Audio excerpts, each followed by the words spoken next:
I love to hunt. And hunting people, there's nothing like it. They can get away from you, and they got phones and cars, and you got to get them. So we had to get real good at finding people off very little information. For the little kid tugging on my leg going, "Mister, we've got a man upstairs, and he's in the closet. If you cross this line, I'll kick it."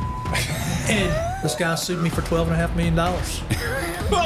Yeah. We have some funny stories that didn't make the cut. One of them is booty and pancakes. So that did not make the YouTube cut. That's on Patreon. Very funny stuff. I really do appreciate it. Check out Patreon. Please join. $10 a month. Thank you very much. See ya. Hunted and fished a lot in my life, and I was always good at fishing, finding the fish, or hunting, finding the deer, or whatever.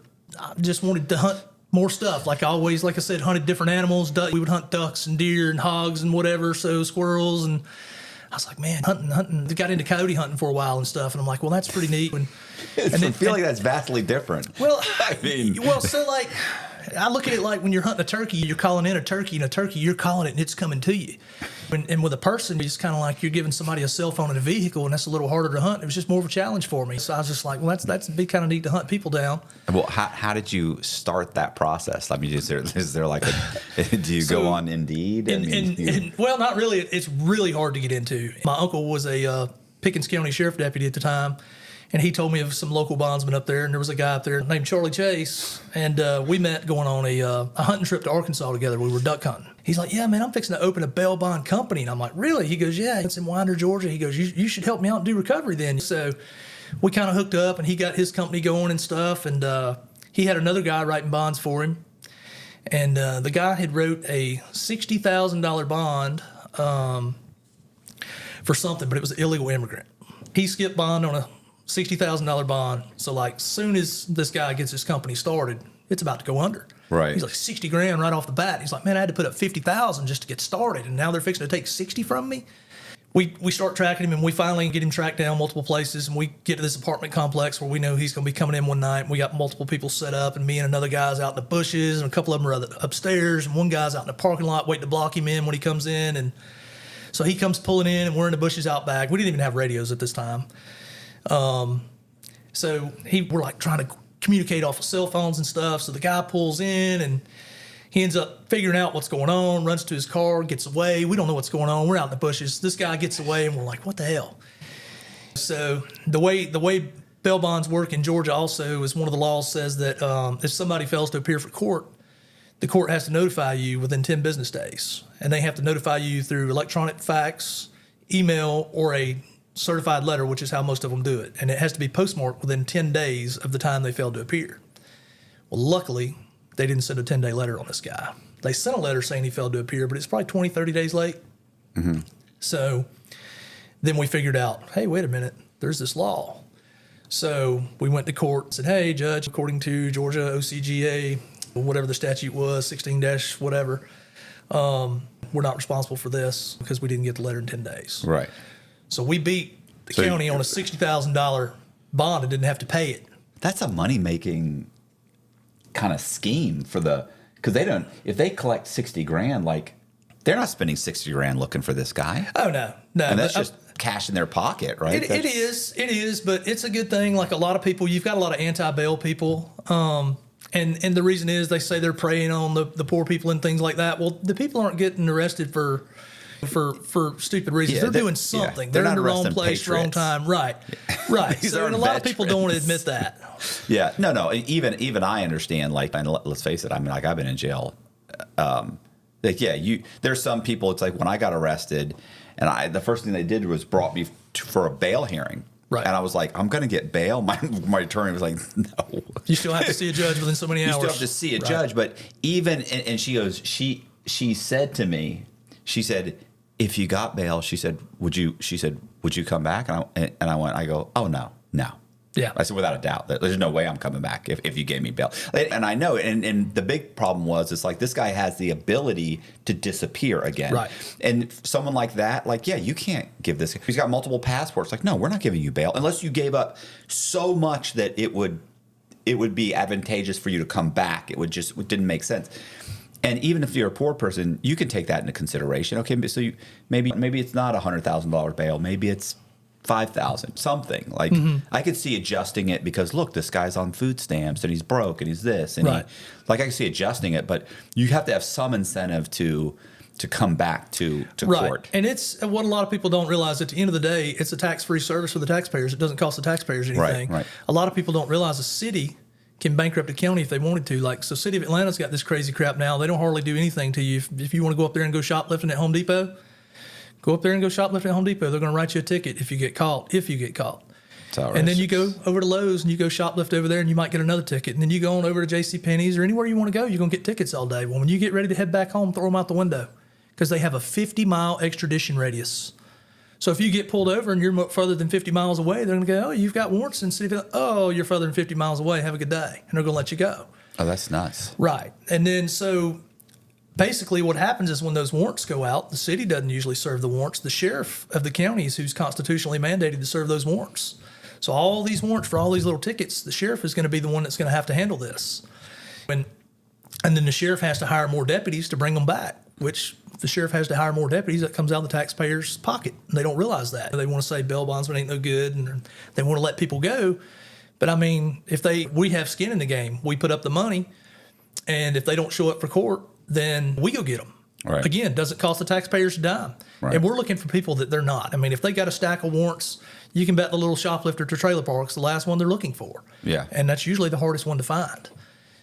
People on a bigger bond, they're easier to find than a little small one because they've got something, that digital trail, like Power Bill in their name, something. We got different systems we use, TLO, RB, LexisNexis. There's just a lot of different things that we can track people in. If you've ever had a cell phone or anything like that, then you're traceable. Yeah. If you've moved somewhere, had an address, but what you run into nowadays is a lot of people are living in motels, hotels, like extended stays, like the number of people living in that. And when you drive by a Walmart at night and you see cars in the parking lot, they've got all the sunscreens up because they're living in their cars. Mm-hmm. Used to somebody be sleeping on somebody's couch or this or that, but a lot of people living in their cars and living in extended stays now. It's kind of crazy. Well, and kids playing outside like it's normal. What I don't get is that when I grew up, Walmart had a zero tolerance policy. Like, bro, you stole anything, they're prosecuting you. It doesn't matter if it's a $4 candy bar, $2 candy bar or something. Well, back then it was more like an 80-cent candy bar. Now it's $2.50. But if you stole a candy bar, they're prosecuting the fully six. And they tackle you in the store, hold you for the cops to show up, everything. Now they're like opening the doors. Go on. You could load up a couple of grocery carts and walk right out, and they don't want. The customers are pissed off stopping them, but the employees are like, nothing we can do. So it doesn't make sense. And they let you, like, same thing. Oh, no, we don't tow cars that parked in the parking lot. We don't tow them. Like, what are you doing? Like, this is insane. Yeah, it's like Athens, Georgia has gotten really bad because they'll release people over there on like a $20 jail fee, and like they'll take a $2,000 charge, and then the next morning it'll be a $15 bond. And they're just letting people go over there. And Athens has gotten where it's as bad or more dangerous than Atlanta. The young girl that got killed up there a few months back, it was a guy who had gotten arrested for something, and they done it where they cited him on site, gave him a citation, and he was supposed to go turn himself in because they call that an OR, on recognizance bond. And he was supposed to go turn himself in, and he didn't. And he was the illegal immigrant who killed the young lady up there a few months back. And they're just turning people out of there. Like the poor bail bondsman over there in that county can't even make any money, from what I understand. Are you at this point? Are you doing this full time? No, still doing it on the side. I was living about an hour away from where my friend lived that owned the bonding company and stuff. And so usually I would take off work at like noon or 2 on a Friday or something if I went to work on Friday sometimes. And I was pretty fast at the work I'd done, so I could make really good money pretty quick doing body work. And then so if I needed to take off early on a Friday, I could, or I would drive out Friday night. And man, we would do bail recovery. We would bounty hunt all night Friday night, all day Saturday. And I mean, we wouldn't hardly sleep. And we always joked about it because we were like, man, it's tough to keep up with the tweakers because they get on the drugs and they're fast. Yeah, they stay up all the time. Yeah. And we're like, man, we need 2 or 3 crews to keep up with them to figure out when they're up, because you almost have to catch them when they're down, when they're coming down. And I never will forget, we went to a house one time and we just kept going and kept going and kept going. We're like, man, are they ever going to go to sleep where we can hit this house? There's lights on all the time. Well, Finally, we stopped down the road and we eased up through there and we got up to the driveway and we heard a generator running. We're like, they're running on a generator. Like, they don't have any power. So we're like, okay. So we send 2 guys up to knock on the front door, and they go knock on the front door, and nobody comes to the door. We do this 2 or 3 times and can't get anything. We're like, well, maybe they're not home. There's no cars or nothing. We had the right address on the warrant. Is the generator outside? Generator's outside. Okay. So finally, about the 3rd time, we're out there, and me and another guy, he's like, I'll fix this. He just reaches down and goes, flip, and flips the generator off. Well, we didn't have any idea 2 of our guys had made it inside at this time. We just all the power, so now they're standing in there in the dark with the dope tweakers and trying to figure out what's going on. And the guy we were looking for, we were looking for a girl, actually. We couldn't find her in there. They kept hiding her different places, and we finally found the brother. Well, we knew the brother was wanted, but we can't do anything. If you've got drugs or whatever, we're not police. We tell them to get rid of your drugs, whatever. We're not trying to get extra charges. And we couldn't do anything to this guy. Well, we had went and talked to Walton County and said, hey. So do you, what you say, do you still grab him? He's got warrants, grab him? We don't have warrants for us is the problem. So we can only get the people that we have papers on. Oh, you can't cuff them and say, we're going to bring you in anyway? No, we cannot. That sucks. That would give you some leverage. I'd be like, we could let you out. So, well, if we had him on bond, even if he didn't have a warrant, we could have used that as leverage and been like, hey, look, you're on bond. Your bondsman can surrender you at any time. You're obviously over here doing things you're not supposed to, and we want your sister, and we'll let you go. But that wasn't the case. That wasn't the case. We didn't have him on bond, but we knew Walton County was wanting him, and they had warrants. So we basically told them, hey, look, this guy's up here, and we know he's hiding his sister, and we think if y'all get him out of the way. And they go, well, we can't go to the house. Our warrant's not on that address for him. We have to have a reason to be there. You can't just call up and say, hey, this guy's over here at this house and he has a warrant. They're not going to go get him. They have to have a reason to be at that house if that address isn't on the warrant in Georgia.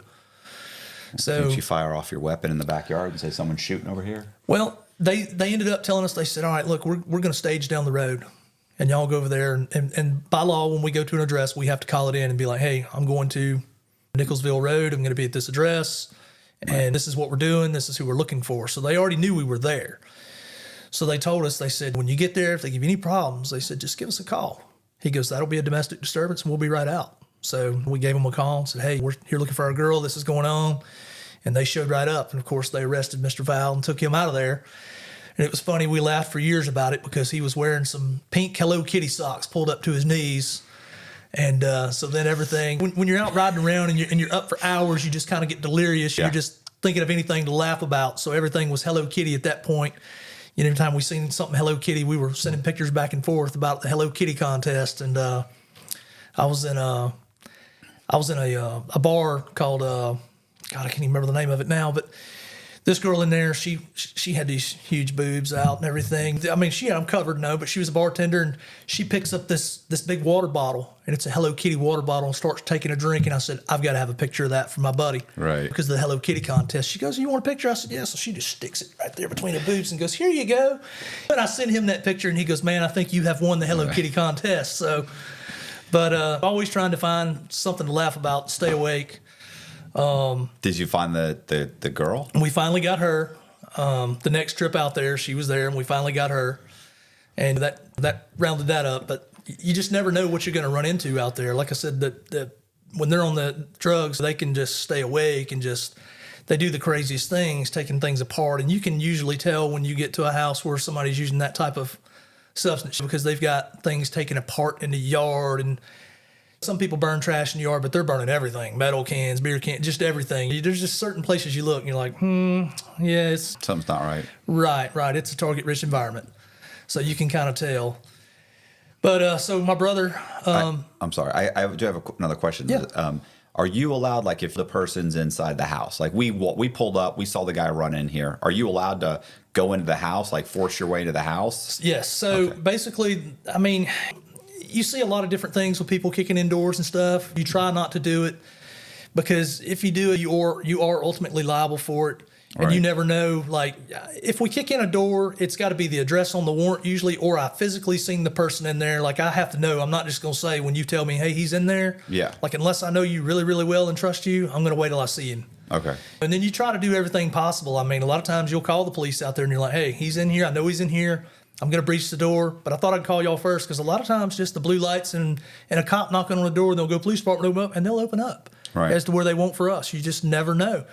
But what you run into a lot of times is the police don't want to be there and do the paperwork. So they'll be like, yeah, sorry, you're on your own. Right. Let us know how it goes. Yeah. So they don't want any part of it because they don't want to have to do the paperwork. And we can kind of do a few things they can't. Like we can enter a home. If I know somebody's in there and they're on bond, we can enter that home and get who we're trying to apprehend and get out of there. Okay. So it works out pretty good like that. But you just got to be careful that you don't want to just be kicking every door in. It could be real bad and a bad reputation for your business. And if the sheriff gets wind of it, you've done that multiple times or something, he'll be like, yeah, I don't want these guys working for you no more. They're causing me a lot of issues. Right. So you have to be real careful. We've had a good record and we got a good track record with all the sheriffs, and they kind of trust us and know who we are and been doing it a long time. There's a lot of guys who don't. There was a few years ago in Gwinnett County, there were some bounty hunters that came from Tennessee, and they actually put a guy's that they were looking for's wife in handcuffs and like took her. But that was a whole another deal, something about maybe a deputy had told them they could. All I know is they sat in Gwinnett County Jail for a while and they got out. And when I hear they beat the case, and like I think the county may have had to pay them some money. I'm not sure. Don't know how they beat it, because you definitely don't need to be handcuffing somebody that isn't your subject. All right. But people do things different ways, but we try to always do it the right way so you don't get in trouble, because right. you can't be a convicted felon. They're going to run your record. There's certain states where if your felony's over so many years old, you can do it, or different things. But in Georgia, they're real strict. Like I said, every county you're approved in, they've ran your background check and fingerprints and know who you are. And they're real strict about keeping up with it and keeping things pretty straight. My wife would love to be a bail bondsman. She would love it. The further south Georgia you get, you never know what you're going to run into down there. It's I don't know if you've heard much about Dixie Mafia, but there's it's kind of ran like the mafia down there sometimes. It's almost like if you can't go buy car insurance unless you go to church with somebody or know them. It's like, who are you? What are you doing here?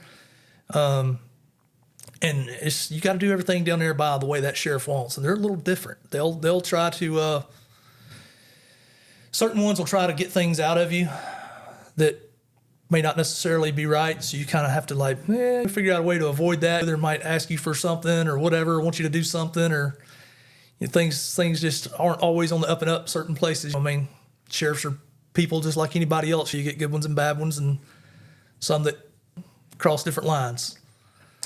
So what are there any other ones that stand out to you?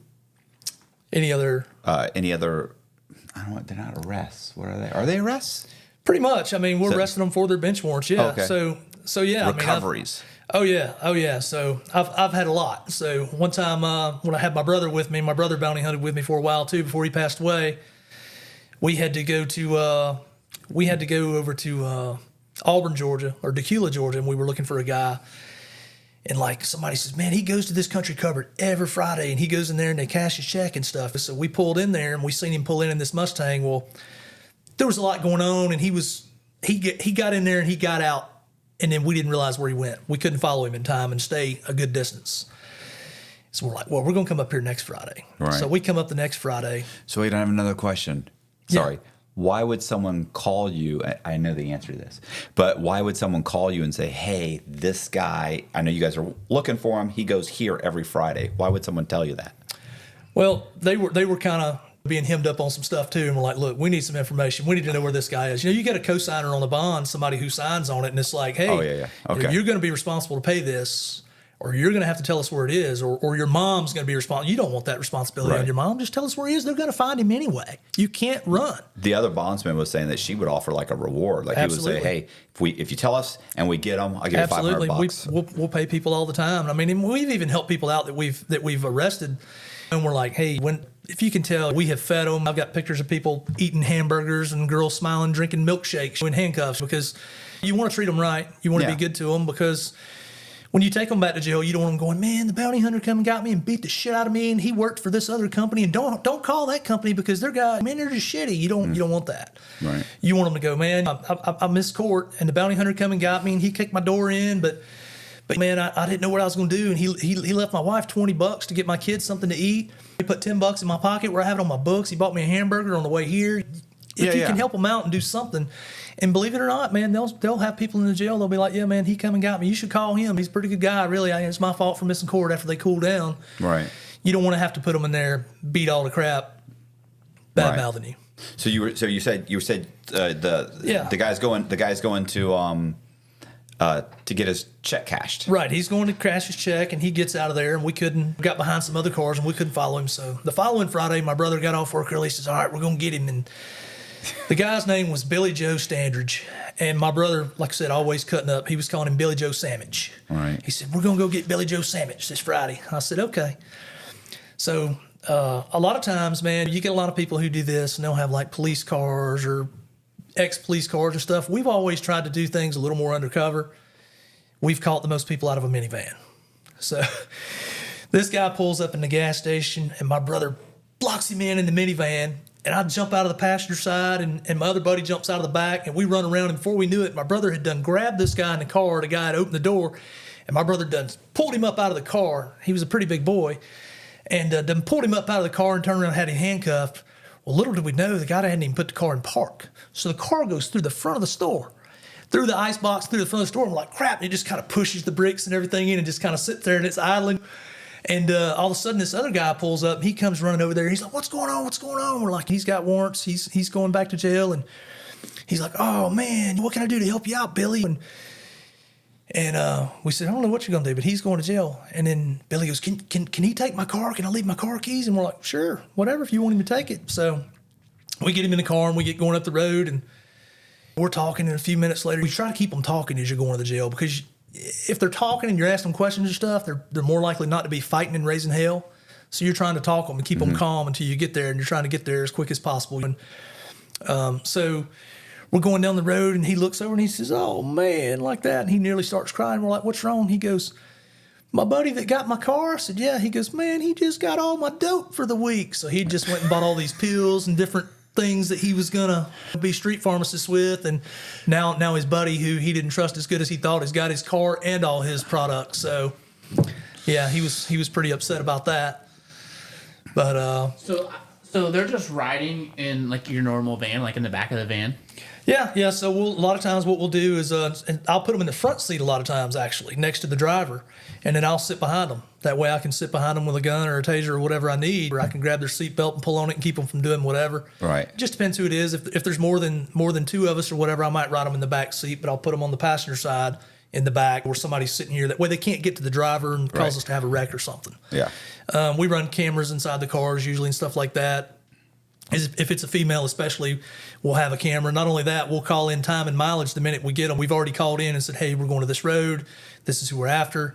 And when we get them, we'll call them back and be like, hey. Well, there's no allegations. Right. Hey, this is what time it is. This is the mileage. I want you to log it in. We're leaving here. We're going straight to Jackson County Jail or whatever jail it is. I'm this many miles away. And then when we get there, when we pull up in the parking lot, we'll call them and be like, hey, this is so-and-so, need you to log my time and mileage. And then if there's ever any story. I've heard stories about a guy, he went somewhere on an airplane to get a girl, and he got her, and she flew back, and everything was good. And the minute they got back, she hollered. And, like, he had to fight that off. You can get so many accusations you have to fight off. I had been looking for this guy one time. And so when we first got started, we got handed a lot of crappy files from people. There was another bonding company, and he was going out of business. And this guy's dad had been a bail bondsman, and he got into it, and then he done some vending machine business.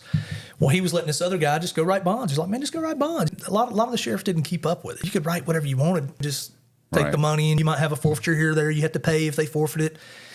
And so this guy, man, sometimes we were lucky if we got a napkin from a bar with a name and part of a social security number on it. Like, that's the type of paperwork we were given. It didn't hardly have nothing. Right. So we had to get real good at finding people off very little information.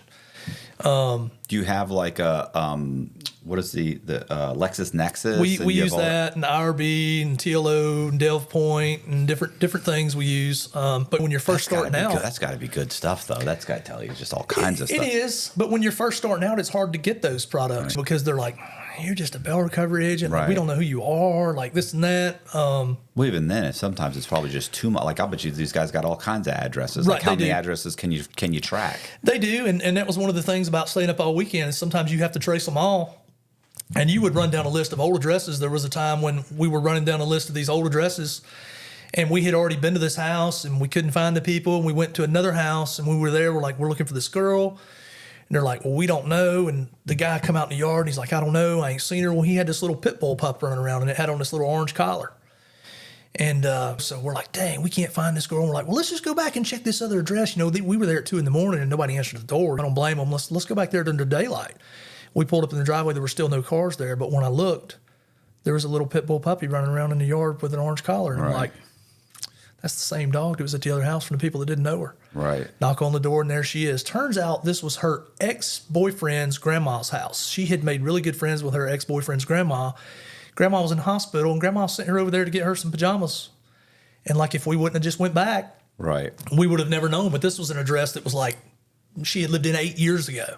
Wasn't nothing new, but you just have to, you can't leave any stone unturned. You have to beat the streets, as we say, and get out there and find them and go back and go back and go back. And a lot of times you just aggravate the people enough to where they're like, okay, she's over here, go away. Especially if they're doing things they shouldn't be doing out there. Right. They'll be like, we'll be like, heat. Right, exactly. The heat, they're going to be coming, and there's going to be other people coming, and it ain't going to be us. And you just never know what's going to happen. We were looking for somebody for that guy he didn't have very much information on, and it was only like a $3,500 bond. And I tracked this guy down to Newport News, Virginia. And I had a letter from the jail saying that he needed to seek mental help when he got out. And the mental health lady had wrote that the guy had stated that he was being held prisoner. He was writing this letter to his family. He didn't want his family to pay the ransom. He wanted to be a martyr and all this different stuff. Well, he ended up bonding out and going back to Virginia and didn't come to court. Well, his file came across, and normally it pays 10%. So if it's a $5,000 bond or something, you're going to make $500. If it's out of state, it's 20%. So obviously this guy had run to Virginia. It was only a $3,500 bond, but instead of paying $350, it was going to pay $700. But the bondsman I'd done this for, he was trying to close up shop pretty much. So he's like, look, I'm going to have to pay $3,500. Get this guy back. He goes, if I have to pay you $2,500, I don't care. I saved $1,000. Right. And I'm like, man, I wish more bondsmen would look at it like that. Right. So I had a couple other files I was looking for him, and I had called a lady that done bail recovery in Virginia and said, look, I've got this guy I'm looking for. I think this is his address. I've done all this work. Could you please just go verify that this car is here and that this is his house? And she goes, yeah. So she did, and she called me. She says, yeah. She goes, from what I've seen, it's pretty much like you said. He's living at home on a trust fund. He don't ever leave the house hardly, and I can pick him up at any time. I said, okay. I said, I've got something to do. I'm going to call you tomorrow afternoon. So I got up, got some guys with me, and I went to High Point, North Carolina, and I was looking for another guy. I'd went in like 2 or 3 houses, people sleeping on floors and everything else, and finally found the guy I was looking for after about 5 hours of going through these different houses. If you sleep hot at night, you know how disruptive that can be. Whether you're having trouble falling asleep, you're waking up sweating in the middle of the night, or all of the above. That's where GhostBed can help. As the makers of the coolest beds in the world, GhostBed is your go-to for cooling mattresses, cooling pillows, and cooling bedding. From their signature Ghost Ice fabric to patented technology that adjusts to your body's temperature, every GhostBed mattress is designed with cooling in mind. So whether you want a plusher mattress that cushions your shoulders and hips, or a firm option with exceptional support, your GhostBed will keep you cool and comfortable all night long. When you purchase a GhostBed mattress, your comfort is guaranteed. You can try out your mattress for 101 nights, risk-free, to make sure it's the right fit for you. Plus, they offer free shipping, and most items are shipped within 24 hours. If you're not sure which ghost bed is right for you, check out their mattress quiz. You'll answer a few questions and get a personalized recommendation. Even better, our listeners can get 50% off site-wide for a limited time. Just visit ghostbed.com/Cox and use the code COX at checkout. Again, that's ghostbed.com/Cox with the code COX at the checkout to save a whopping 50% off site-wide. Put him in a van, and I called her up. I said, hey, can you go get the guy? She says, yeah. I said, okay, I'm in High Point, North Carolina. Meet me at the Virginia state line with him. So she goes over there. She goes to get the guy, and he won't answer the door. She kicks the door in. Of course, she had already called the police and let them know who she was. And she kicks the door in. The guy's butt naked laying on the couch, talking to his brother on the phone. His brother hears all the commotion going on, so his brother hangs up and calls 911. So they finally get this guy to get some clothes on and stuff and get him to where he's halfway in his right mind. And they give him, you can read some books, and he's got this bag of books. And by the time they walk outside, the police pull up. And like, what's going on? They told the police what was going on, showed them the paperwork. Police were like, okay, yeah, take him. Everything's up and up. So she meets me at the Virginia state line with him, and he wouldn't get out of her car. And you can tell he's just certifiably crazy. So he finally gets out of the car and he just flops down on the pavement. And I said, dude, you've got to get up. We're putting you in the back of this minivan. I've got this other guy in here with me. I've got 3 of us, and then I've got the guy I got from High Point, and I'm trying to get this other guy. He won't stand up and walk. And we're just having to drag him. Well, he finally rolls over to the back of the van, and he's like, I've got to go to the pee really bad. And we're like, well, okay. So I thought at this point he's going to stand up and go to the bathroom. No, he just whips it out and lays there on his side and pees on the pavement. Still wouldn't get in the van. So we just have to pick him up and put him in the van. So we get going down the road with him in the van, and he's handcuffed and he's in the back, and he's leaning over the windows at cars coming by, and we got him cuffed in the front trying to be nice to him. So he starts signaling them, call 911, telling the cars with his hands. And we're like, dude, stop. Just stop that. We're like, God dang, here we are in another state. We're like rolling through South Carolina or somewhere at this time. And couple of guys handcuffed in my car. Yeah, so it's like, you never know when people think, well, they've kidnapped somebody. Yeah.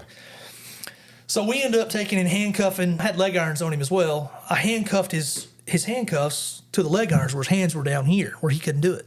So this guy starts breathing on the window, and he puts his nose up there, and he writes 911 with his nose. And we're like, Jesus Christ. This guy's like, he's like, I don't know who y'all are. Y'all have come and kidnapped me. I don't know who you are. I've never been to Georgia. And I'm like, well, right here's your picture, full picture. And right here's your warrant. Here's your signature. And he goes, that's not me. And so the other guy got in the back. He's just an old drunk, basically, from a house. And I'm like, does this look like him? He goes, looks like him to me, boss. And I'm like, yeah, that's him. He's like, we know it's him. And so we finally get him all the way back, and he's back there. He's jiggling his handcuffs, and he's like, I'm going to break out and stuff. And we're like, well, if he gets out, and the guy I'm doing the recovery for calls me, and he's like, what's going on? I'm like, well, we've got him. And he says he can break out of these handcuffs, and he's back here wiggling and jiggling. And I've made him a deal. If he can get out of at least one set of the 3, then I'm going to let him go. And the guy's like, so he's in his mind, he's all excited. He thinks he's going to get out. So he's calmed down now because he knows if he can get out of one set, I'm going to take the rest off and let him go. But he never could get out. Okay, but he had found like some old stuff in the back of the van, like some screws or tools, and he was back there trying it. But he couldn't get out, so we get over to the jail with him. Again, he won't get out of the van. We get him out, he just on the ground. So normally we go through the front. We don't always go through the back. Certain jails want us to go through the back, certain through the front. So Charlie walks in there and tells them, says, hey, look, I've got one out here. He's combative. He's not going to walk. I've got enough men to drag him in here like a sack of potatoes if that's what you want. What do y'all want me to do? And they're like, bring him to the Sally Port.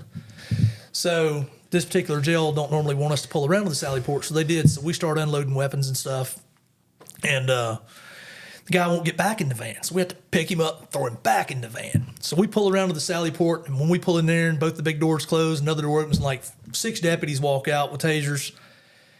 And the first guy I got from High Point steps out of the van, and they all draw down on him with tasers. He's like, whoa, whoa, whoa. And they're like, well, yeah, we hear you're being combative. He goes, it ain't me. It's that crazy SOB in the van. He goes, whatever you do, just don't put me with him. And so finally they get him out, and he's not walking, and they hold him in, and they're having to hold him up and strip search him. And they told me they had to put him in a padded room for like 7 days before they could put him in gym pop to get him to calm down and get his meds straight and stuff. So that was the last I'd heard about it. Well, statute of limitations is like 2 years to sue somebody for something like that. So like 2 weeks before it's up, I'm like, get this phone call. I'm standing out in my backyard, and I get this phone call, and it's this process server. He's been trying to serve me, and finally tracked me down. And I'd done had a couple of weird calls, so I kind of blew him off. And it was this guy that he had been trying to track me down, and he was serving me with a lawsuit from this guy. This guy sued me for $12.5 million. Yeah, sued me, sued my partner, sued anybody that he knew to name, which was a lady who worked in the office who all she did was send the information over to the lady in Virginia for me. Right. Sued my buddy's bonding company that he owned, and sued the bonding company that I was working for doing the recovery for, and named all these people and companies, but it wasn't quite right. Like the company name was like Circle CWC, and they had it as like Circle Bail Bonds or something. So things just weren't quite right. And they served us with this big lawsuit. And so we had an attorney answer it from Georgia. We were under the assumption if you're going to sue us and we're in Georgia, you got to come to Georgia and sue us. That's the way we assumed the law was, and we were told, but I don't know. But so we had an attorney from here draw something up and send it up there, and the judge up there told our attorney here that he was going to basically have him disbarred for trying to practice law in a state where he's not licensed. So we turned like, what? Like, you got to come here to sue us? Like, what the heck? So we ended up having to hire an attorney up there. And they get to talking to the guy, and he's like, well, we've talked to him, and he says instead of $12.5 million, if y'all all give $300,000 apiece, he'll settle. So he's being so reasonable. Right. And what he was assuming was that we wrote under insurance like the other states. Right. Because if you got the lady recovery agent, me, my buddy, 2 other bonding companies, and a secretary, all these people, they think, okay, well, all these people will probably give me $300,000 to go away because it's cheaper than the insurance companies are going to be out there playing golf and go, we've got these big lawsuits. Like, let's just settle with him. It's going to be cheaper than court and all the attorney's fees. So that's what he was hoping for. Yeah. Okay. And we're like, no, we done nothing wrong. You don't get crap. Sorry. And so he kept coming back, and he got it down to like $50,000 a piece, and then it was like $10,000 a piece. And finally, my buddy told the other attorney, we're riding up the road, we're on speakerphone. He says, look, I don't know if you understand the way we work. He says, we done nothing wrong. He's got all this crap named wrong. All this needs to be changed, and we're not admitting the crap, and we're not paying him anything. We done nothing wrong. He was trying to say that we kidnapped him. We did not call the police. He did not know who we were, and we brought him back against his will. He had never been to Georgia. He was trying to say that I went into a state where I was not licensed and done a recovery where I wasn't a licensed Virginia recovery agent, which I had already checked the laws. The law stated that if you're from Virginia, you got to be a licensed Virginia recovery agent. But since I was from Georgia, I didn't have to be. I could go in there. But I went above and beyond and hired a licensed Virginia recovery agent. I didn't even go into the state. I had her meet me at the state line. Like, I'm always real careful covering my butt. Right. So this went back and forth until finally we told him, look, you're not getting anything. And he had to rescind his lawsuit. And then they said, well, he's got 6 months to put it back in. Well, he never did. Okay. So we got lucky and got out of it. But that's come to find out, all he did was he found some ambulance chaser attorney and says, I want you to sue these guys. Here's $5,000. File this lawsuit. Right. So anybody can sue you for anything in this, but you've got to fight it off. And like, it costs way more than $5,000 to fight it off. So, and there were some other guys with me that they don't necessarily haven't worked with me in years, and they may not even know what happened because they had already been quit working with me 2 years after that happened. A lot of guys get into this and they don't do it very long, or maybe they're not cut out for it, or they do something. On that same trip, I had a guy. He had, for some reason, we were in South Carolina, and at the point, South Carolina didn't have a reciprocity with a weapons permit from Georgia and stuff. So basically, you don't want to call attention to yourself. So when he went in the gas station to go get a drink, he took his pistol off and he laid it in the van floor. And there was a guy in handcuffs sitting next to where he laid his pistol. And I saw it, and I grabbed the pistol and I put it in the glove box. And the guy was so goofy, when he got in the van, he never even asked about his pistol all the way home to Georgia. So he didn't work with us anymore after that day. I was going to say that's. But like, I never threw him under the bus and named him in a lawsuit either, because I wasn't one naming anybody. But I never said, well, why didn't you name this guy or this guy? Because I had 2 other guys with me. Right. As a matter of fact, my partner that got named in the lawsuit wasn't even there.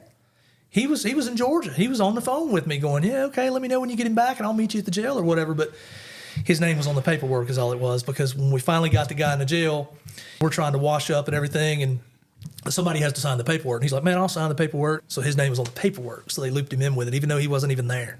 He was just showing up, helping us out, get the guy to the jail because the guy was being combative. So you just never know what kind of stuff you're going to run into. I went to New York one time and got a lady on, it was another $3,500 bond, something small. Bad check. She kept lying, saying she was still in Georgia. And I'm standing outside her empty trailer, and she's like, yeah, I'm still there, and this and that. I'm like, okay. I'm at home right now. Yeah. I'm a trailer. So I'm like, okay, well, no problem. Just call us on Monday and we'll work this out. Well, I tracked her to New York, and how'd you track her to New York? Facebook, man. People are stupid. They put everything on social media. You can't hide. I've got 2 fake Facebook accounts that I've had since 2008 probably. And I don't know how many friends they have, and people will wish them happy birthdays. And some people will say, man, that was a great party. And I'm like, yeah, great party. And I'm like, I don't know who they are, what they're talking about. They're just fake accounts. But you get all these friends, and friends, and then you can see stuff. Like, if I look you up, I may not be able to see what's going on your page, but if we're friends, I can. Mm-hmm. And then you may have it where I can see your friends, and I'll be like, well, who's his friend? Oh, wait a minute, why is he friends with this guy? And then you just kind of start putting the puzzle together. So found her in New York, and I called up there to a bail bondsman and said, hey, man, she was in Elmira, New York, which is right across the state line from Pennsylvania.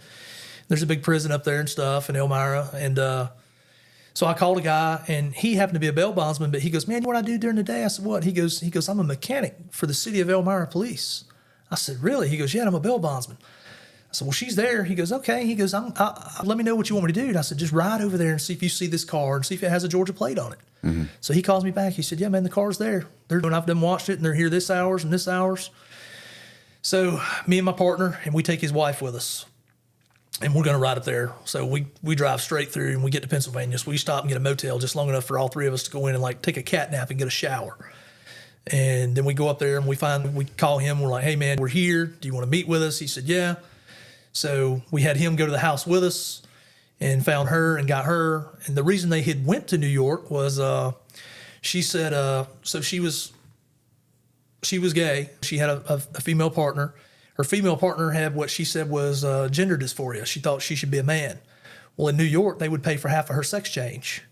So she went up there, and then if they got in any trouble, they could run back to Pennsylvania and seek sovereignty in the Catholic Church, they said, and that would protect them if they got in any trouble. So that's why they live so close to the state line and stuff. But I don't think that's true, but yeah. So they had all kind of stories. I don't think it's true either. But so basically, she was getting a government check because she said she was disabled. Her partner was getting a government check for gender dysphoria. Wow. So New York gave them a check for that, and they had 2 or 3 kids who they claimed had autism. But when I got there, the kids were running around in the yard and in the street, and the 2 women were in the house doing whatever. They were living better than I was, making more money than me off all these checks. And I'm like, what the hell? So we get her, and we bring her back, and then we get coming down the road, and we have to stop at a gas station, and she's got to use the bathroom. And we're like, man, we're glad we got Christy with us. So Christy takes this little girl to the bathroom, and God, poor Christy. She said when this girl went in the stall and went to use the bathroom, she said she stunk so bad. Oh. Just her personal self, she says, man. And she said the girl started begging her right away, please let me go from these guys. Just please let me go. Don't say nothing but let me go. Well, she comes back out to the vehicle, and his wife just looks pissed. And we're like, man, why does she look so mad? We get going down the road. We drive a few hundred more miles, and we feed her and get her food and whatever.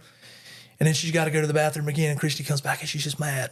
And we didn't know why, and we got a picture of her standing outside the jail when we got back to Georgia, and she looks all mad, and we walk out in the truck. She says, you two, she says, y'all have no idea how bad it stunk every time I took her to the bathroom. She goes, that's the nastiest woman. Something's wrong with her. So it was just crazy. Like, you just run into a lot of crazy stuff. You just never know. It's a horrible story. It's a horrible story. Yeah. Whenever I watch TikToks and stuff of the cops, and I know it's because they got body cameras now. Like the people, they'll let these people bullshit and lie and argue with them, and you ain't touching me and get away from me, and I'm thinking to myself, man, if that camera wasn't on these guys, like I'm 20, 30 seconds into this argument of, hey, look, you got to get out of the car, or yes, you were speeding, or what are you doing? Give me your license. Like, listen, I'm already thinking, man, pull your taser out. Just tase this person. Right. Like, what are you doing? Like, and I'm sitting here thinking, tase them. And they still talking another 2 minutes. Absolutely. Before they finally, the person gets so erratic or swings on them or tries to run, and then they tackle them. And I'm like, to me, if I had a taser, as soon as they started getting, that's kind of how we are. The minute they get out of hand, we get it under control, and we get out. We like to get in and get out. Right. So, like, if we pull in somewhere and we get our guy, I'm not standing around for 15 minutes. I don't have to do paperwork. I don't have to interview people. I'm getting our guy, and we're gone. We're throwing him in the truck, and we're gone. Yeah. We had one a few weeks ago. We pulled in this house. We had a guy I was looking for, and of course, social media, friended him up on Facebook, and that was it. Just friended him up just so I could see if he accepted my request, so I could see his friends and see if he had posted where he was. I knew he was somewhere around Toccoa, Georgia, and we had done run the streets looking for him. We were talking to all the streetwalkers and everything else, trying to figure out where he was. People knew him, but they're like, well, I don't want to say nothing about it. And out of the blue, I get this message, a Facebook message. The guy messaged me. He's like, oh, yo, fam. He says, I need some money. I don't have any money. I'm on the street up here, and I'm on the run. Like, I need some help, yo. And I'm like, and we were down in Chamblee. We had been to Chamblee and just got somebody out of a hotel and took them back to Gwinnett County Jail. And I'm telling the 2 guys with me, and I'm like, man, this guy just messaged me out of the blue. I'm like, they're like, you didn't message him? I'm like, I friended him up, and that's it. So he messages my fake account. And anytime I go out, I'm logged into those accounts. So that way I can use them. So I messaged him back, and I'm like, man, I said, I'm not too far away. I told him I was from the town he was from, which was like one town over. And I said, I can spare you a little money. That's not a problem. He's like, oh man, that's great. And I said, well, are you on the streets? You know, like I can meet you at a convenience store or something. He's like, no, man, I'm not on the streets. I'm over at this house. And I'm like, okay. So I didn't want to ask for the address. So I was like, okay, I'll be through there in a little bit. And he's like, all right, bet. So a little while later, he messaged me back. He's like, hey man, I'm over here at whatever, 727 Dothan Street or whatever. I'm over here. And I'm like, okay. I said, it'll be a little while before I get there. I mean, because I was like an hour and a half away. And I was like, be a little while before I get there. And he's like, oh, okay, cool. He's like, do you have any cream? And I'm like, yeah, man, I got some. You got some party girls over there? He's like, oh, yeah, man, I got some girls. Come on up. And I said, cool, I'm going to be there. So we got up to Toccoa, and we're looking for him. And we're like, I noticed he kept, like, he couldn't answer at some point. Some he could. So I'm figuring he's walking around trying to get Wi-Fi. Because a lot of these people, their phones are only working on Wi-Fi. Right. So we get up there, and we look down the road at the house, and there's, like, 4 guys standing out front. And we're like, yeah, man, like if we roll up in there, it's going to be gone. And we're like riding around the back street. And we're like, he can jump out the back and run through the woods and run to this other street. And he's gone. There's only 3 of us. We need one more. So we're trying to figure it out. We keep riding and we ride around. We see the local PD and we tell them what's going on and stuff. And they're like, yeah, we don't know him, but good luck. So we get down there and we're like, screw it, we're going to do it. So we just pull up in the yard. When we do, the front yard's fenced off.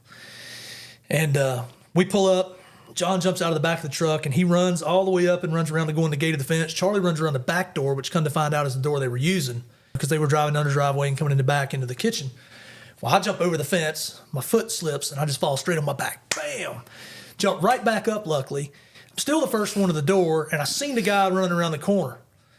So we just bust in this house because we see our guy in there, and we end up getting him, and I got him handcuffed, and I'm already back to the truck, and I'm calling on the radio. I'm like, we're 1095, let's roll. And Charlie comes out the front. He's telling the guy, yeah, don't be afraid of your bondsman. So he's not even figuring out that I've done got the guy and got him in cuffs. He's thinking that one of them's done told me, well, he's down the street. Right. And I'm like, Charlie, let's go. So he's coming, and John's getting in the truck. He's like, oh, hell, you already got him. I'm like, yeah. So this guy just out of the blue just messages me. You just never know how you're going to catch him. And he just assumed he knew you somehow? He just assumed he knew me, I guess, and he was just desperate, or maybe the drugs were talking. I'm not sure. Told me right where he was. With these Facebooks, like do you have any certain type of strategy? Like, do you have a male and a female one? I got a male and a female. I don't post a lot of pictures. A lot of it's old. They'll interact with each other sometimes, but not very often. But they've just created them a long time ago, and they've just got all these fake stuff, and like lots and lots of friends. I was gonna say, that's half the credibility. If you see someone has been on Facebook since 2012, 8 or whatever, it's like, okay. Yeah, and you always keep 2, 3, 4 of these accounts in case something does happen. But luckily, I've been able to keep the same ones because I don't tell my friend, oh, I got a fake one and it's named this. I don't tell nobody who it is. Right. Because I don't want them shut down. It's too much trouble to build all that back up from that many years ago. Once that is, when there's a fake Facebook page, you can scroll on somebody and see, oh, just done. They got like 2 things, and it shows created this or graduated high school or born or something. Yeah. You can tell it's fake. So had another guy the same way. We were looking for him and couldn't find him, and he was on a $27,000 bond. And I tracked him down for a couple of weekends looking for him, and I finally figured out he was dating this girl who was a stripper. So I was like, okay. And so we had went up on one weekend, me and Charlie and like 3 or 4 guys, and we go into the strip club. So we're in there waiting around the strip club, and we're like looking for her and looking for him, and we never did find them and stuff. And we got talking to the bouncer, and they're like, oh, yeah, I've seen him before. His girlfriend does work here. She's off tonight, and don't know where she lives. All I know is they said she don't live too far from here. She just has got an apartment. So that told me, okay, they just had got an apartment. Well, he was posting on social media, and he was posting pictures of like him standing in front of the pool, like, look at me, I'm a big shot, I got a pool, and I got this pit bull and stuff. Well, then he tried to say he was in Alabama.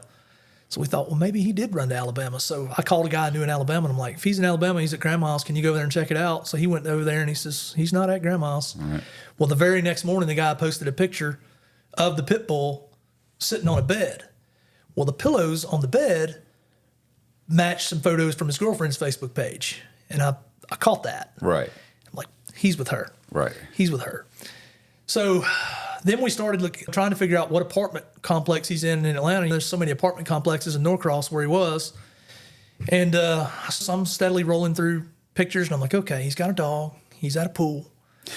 I said, okay. So I start looking up apartments who are pet friendly, where you can have pets and have a pool. And then once I narrowed those down out of the list of however many there were, I narrowed it down to so many, and I'm writing it all down, and I'm figuring it out. I was going back through the pictures and I said, look at the pool tile. Look at the chairs at the pool. So I start looking at the different apartment complexes, their online brochures, and looking at their pools. Right.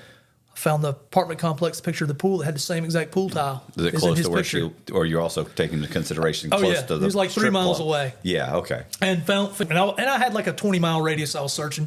You're like that one of those the snoops or the sleuths from did you see the thing documentary Don't F with Cats? Yeah. Man, that was amazing. Like they would take photos, like they took like photos of or video posts of this guy who had a bunch of cats and stuff, and he had also murdered people, but and they could track him down all the way to, and they do this all the time. Someone will take a video of himself and you'll see the window outside and people will track down, okay, he's in London in this area. You can see these buildings. He has to be in this building. Here's where he is. Right. Looks like he's on the 10th floor. I mean, just all from like the guy doing a social media, like, hey, I'm having a good time. There's a guy on TikTok that people send him photos. I can't remember his name. I know exactly who you're talking about. All over the world, and he just boop, boop, boop, boop, boop, find it. Like old photo from their parents back in the 1970s. And there's a lot of things like there's sometimes when people post photos, you can click on it, and sometimes it'll give you like a geotag location. Right. And that doesn't happen very often, but there's people out there who are a lot more technologically advanced than I am, for sure, that can do stuff like that. I had a guy that helped us on a lot of stuff. He used to work for the FBI and stuff like that, and he's helped me out on some things, different ways of finding people, but. So tracked down the pool tiles, and finally I kept looking through the different brochures, and I'm like, it's this apartment complex. This is the only one that's pet friendly, has a pool, has these same pool tiles in the chair. And the pool tiles I'm talking about were like second layer, like inside the pool. So like the picture was just good enough where I could see inside the pool. That's what gave it away. So I knew the apartment complex. So we decided I was going to take a day off work, my buddy and me. And so I took off work, and we went up there on a Friday, and we pulled in this apartment complex, and I'm in the office. I walk in the office, and I'm like, hey, look, got this guy I'm looking for. I got a warrant for him. I said, I know he's in this apartment. I said, I want y'all to open the door for him. I want y'all to verify that if it's in his name or his girlfriend's. I didn't tell them I didn't know which apartment it was. I was trying to bullshit them. So I'm like, I know he's in here. Y'all can save yourself a door because I'm fixing to kick it in. So she's like, oh my God, let me look it up. So she starts going through stuff, and my phone rings.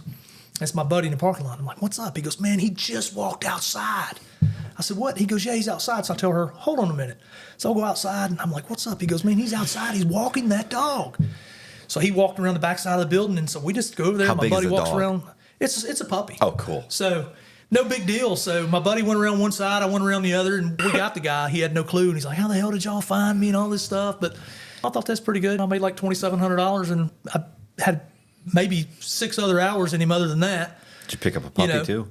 No, left the puppy with his girlfriend, and she wasn't happy at all. She was raising hell that we had found them, and they're always trying to figure out how you found them or who told on them, and then they'll guess, oh, did so-and-so tell on me? And you're just like, yeah, they told on you. You told on you. Yeah, like they have no clue the stupid things they'll do.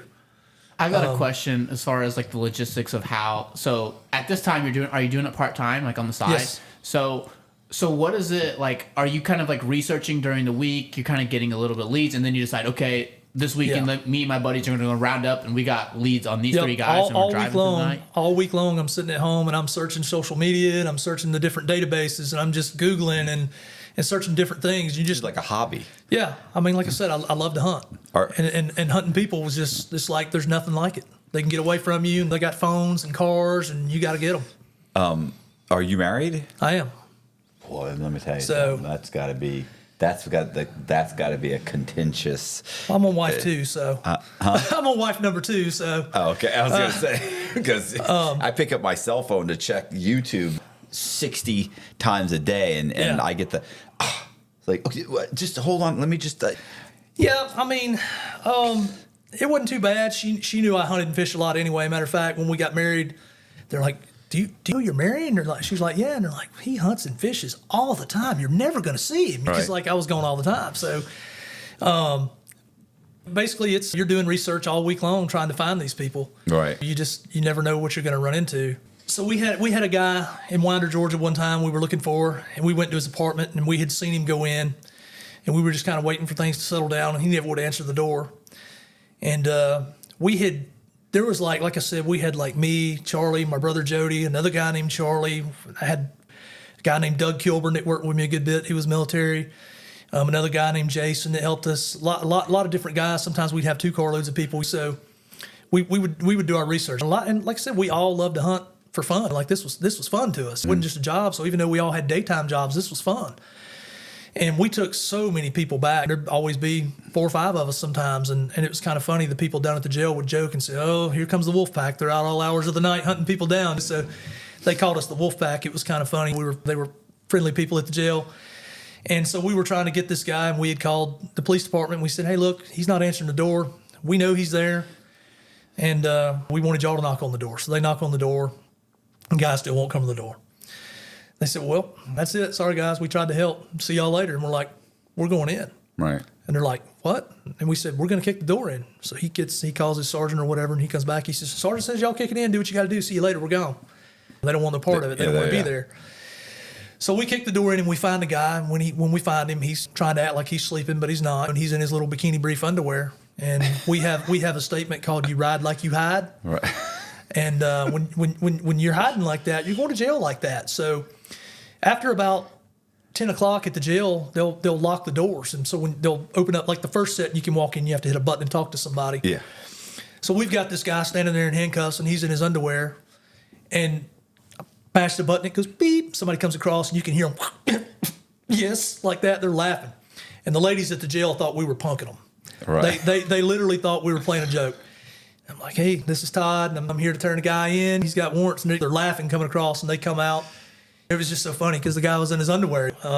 But we've had to do multiple people like that for being combative or whatever, or you just get to a point where you're in an address and you're searching and searching and searching, and you finally find them, and they're hiding a certain way or whatever, and you're like, screw it, you snatch them, you're gone. Right. Sometimes you might let them put shoes on, but it just depends on the situation and who's around and what's going on. Should have thought about that, right? And we're in places everybody don't like us. Right. They don't want us there. We're bad for them.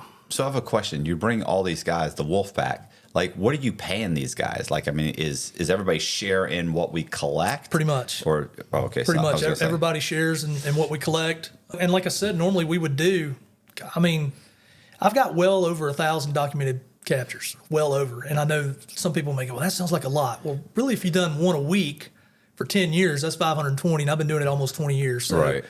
And we would go out on a weekend and we would catch, because sometimes the people didn't have warrants. The way the bail bonds work is if they didn't keep an updated address, or they've moved, or they've lied about their information in their contract, the bondsman may go, hey, I'm not filling this. They've lied. They're not checking in. They're not paying me. They're not doing this, that. I've sent multiple letters demanding my money and this. I just need you to go get them.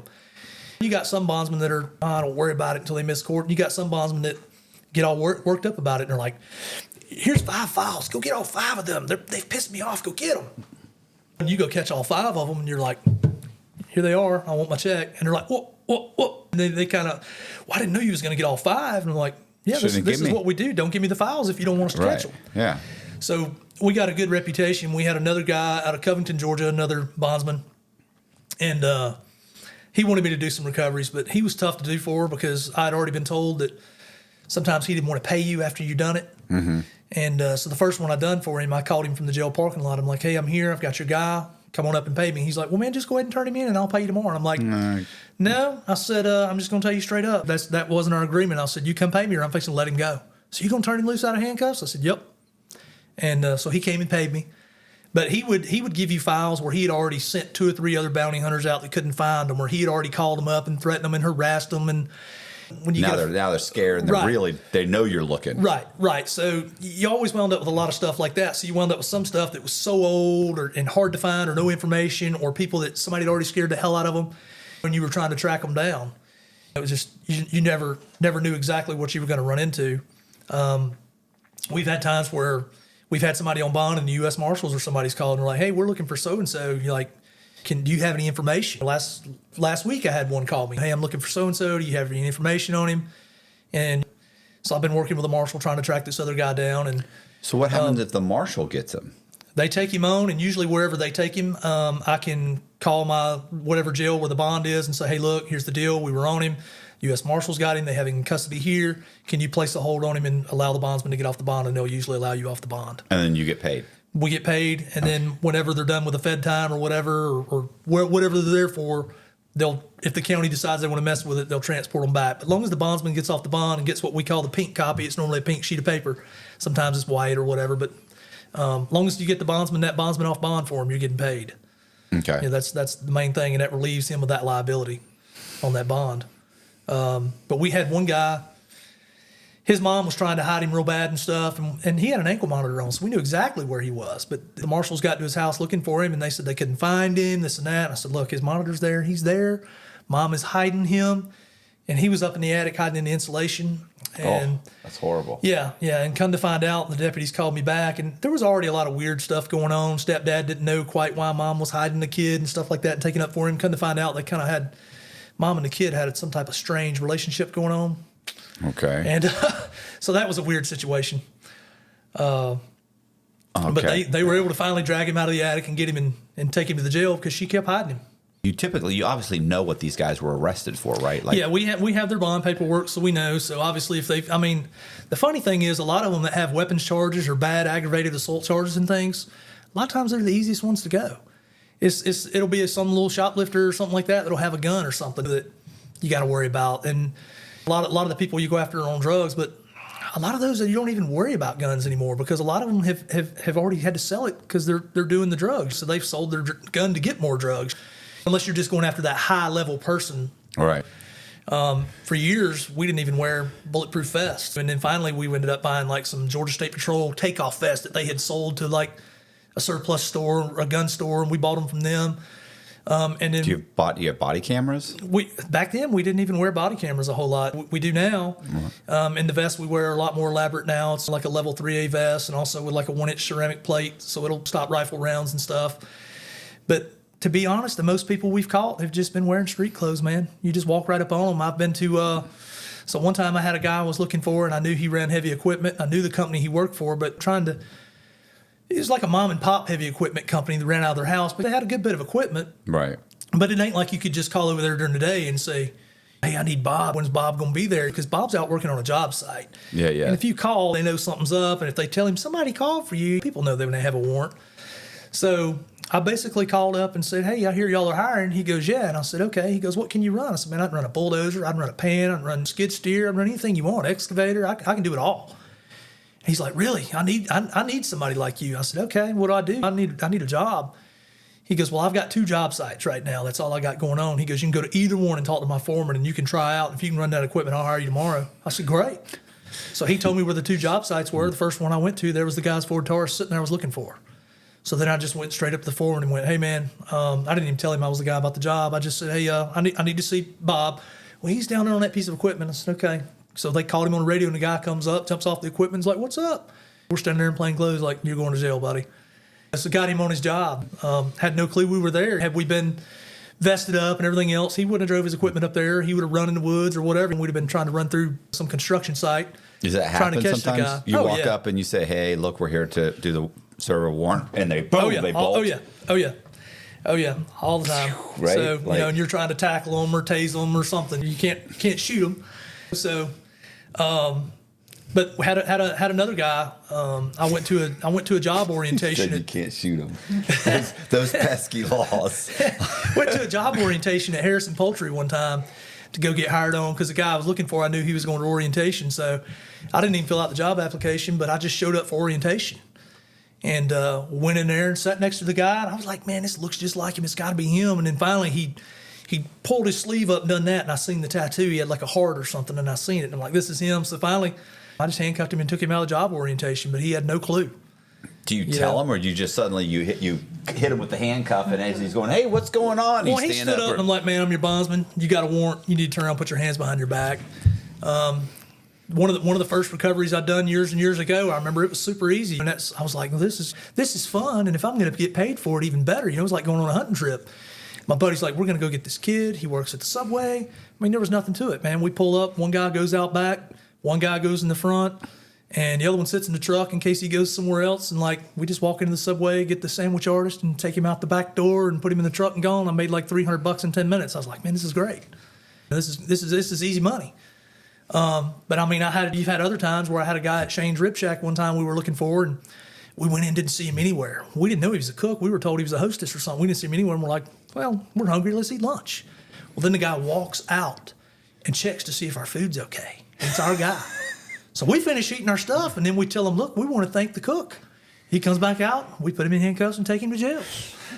A few months ago, we were at it's been longer than that, I guess. We were in Duluth, Georgia, or somewhere, and we were looking for a guy we knew he worked at the Waffle House. We went in there, and he wasn't working. We showed his picture, and the guy's like, I don't know, maybe he works on another shift. I'm not sure. We had no clue what Waffle House he worked at. One of the three around there. And I love Waffle House, by the way. Yeah. Sorry. But I also have seen a lot of Waffle House employees, and I feel like a lot of them skip out on bond. There's a lot of bond activity in Waffle Houses. Yeah. So we went back up to the Waffle House, and we looked, and it was filled with Indians. They had an Indian concert up there at one of the places, and so it was full of Indians. And so we look in there, and I said, "There's our guy right there." My buddy said, "I don't think that's him. His hair's longer." I said, "His hair's growed out. I think that's him." And I said, "Hand me the binoculars." We're sitting out in the parking lot, so we just look with binoculars, and his name's right on his name tag. Right. I'm like, "That's him." So we send one guy to the back door in case he does try to run, and we go in and we get him and handcuff him. And then all the Indians, they're in there. They had never seen nothing like this. Probably they're in there filming. We're probably on YouTube somewhere right now. They're in there filming, not trying to figure out what's going on. Then we had to take their Waffle House cook away from them. So we've got multiple people at their jobs. You just never know where you're going to find them. Hospitals, I've had to get them out of hospitals before. You find out, you're like, so-and-so's here. And his mom's like, well, he's in the hospital, so he can't go to jail. And you go to the hospital, and you're like, hey, I'm here for so-and-so. And they're like, you are? And they're like, yeah. And they're like, well, he's a pain in our ass. Yeah. And I'm going to talk to the doctor for you. And they go talk to the doctor, and they go, hey, our doctor said he's such a pain. We're going to discharge him to you. And so you just take them on to jail. They'll release them with paperwork, and you take them on to jail. I had another one. A lady had told me she had cancer, and we've been tracking her for a while. And she was motel to motel to motel, and she had all these addresses when you pull up, and a lot of these addresses are hotels where they're living in extended stays. So I finally talked her into turning herself in, and she's supposed to have a ride to the jail and bring her papers showing she had cancer, and she's in this wheelchair and stuff now. Well, she shows up, she didn't bring none of her paperwork, and then she shows up after 5 o'clock when all the admins have gone home. So we roll her in there and everything, and then I look, and she's still sitting there like a month later because she didn't take none of her paperwork, and then she had charges. She had holds in all these other places where she had done all these other crimes. She thought she was going to roll in there and be able to say, I've got cancer, I want out. They're going to let her out more than likely. They would OR for health reasons because the county doesn't want to pay for that. Yeah, no. And that's just stupid stupid to think, show up without the paperwork and think they're going to take your word for it. Right. So, and I think her family probably brought it, but she has holds for all these other places where she's done all these other crimes, and now she's just sitting there. So they'll let you die. Yeah. I was also a private investigator for a time, too. We opened up a PI company. That was kind of boring. I didn't really like just sitting there and spying on people and stuff. It wasn't really my thing.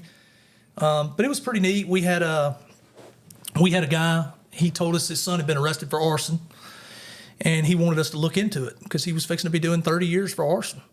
Oh, yeah, people don't realize how serious of a charge. They don't have a... So he wanted us to look into it, so we decided we would look into the case for him, and we went to the house where the house was burnt, or the house wasn't burnt, the shop was burnt. And the funny thing about it was the fire chief, who was the fire chief at the time, didn't think it was arson. He didn't write it up as arson. The insurance company had already paid the claim. They didn't say it was arson. They'd already gave the lady the check. But the deputies in the county, it was actually the city, was going to charge this kid with arson. And what had happened is they had knew that he had a drug problem. Mm-hmm. And when they showed up, he was acting kind of funny. And he answered some questions and stuff, and then they ended up interviewing him, and I think he might have got his stories crossed up a little bit. But what it boiled down to basically was the kid was on some drugs and stuff, but he had a vehicle in his shop his buddy had gave him, and he had done a title pawn on it, and it broke down. And his buddy called him and says, look, man, we're on the side of the road. If you come get us, you can have this freaking Tahoe. You can have this Chevrolet Tahoe. He says, do whatever you want with it. Part it out. I've got a title pawn on it. Transmissions went out. It ain't worth fixing. So he was in his shop stripping this vehicle down, punched a hole in the gas tank, drained the gas and all that stuff, fumes in the shop. Well, then he's cutting on it, like cutting parts off of it. It catches his shop on fire. Well, he gets a fire extinguisher and puts it out to the best of his ability. Thought it was all put out and he's good. Well, in his mind, he's going to go to the hardware store and get some more fire extinguishers. So he goes to the hardware store, and then he goes to the bank to get some money out or put some money in the bank or something, and his neighbor calls and says, hey, man, there's smoke coming from your shop. Your shop's on fire. He's like, no, it's good. I just put it out earlier. I just got some more fire extinguishers. I'm up at the bank. I'm going to be on my way there. And he says he pulls into the bank. He pulls out of the drive-through, and he looks up, and he says he could see the smoke. Right. So by the time he got to his house, his neighbor went ahead and called the fire department anyway. And they come out there and put it out, and the cop talked to him and stuff. And they ended up arresting him. And all these charges come about. Well, as we get to investigating it, come to find out, we start talking to neighbors and other people, and we go to the 911 to get the 911 report. And come to find out, was nowhere in the police report did it mention that the guy, the neighbor had already had to call the fire department back out there again. The fire had got up again. So this guy couldn't get it out with his fire extinguishers. Fire department had to come twice, but yet they're still trying to claim arson on this kid.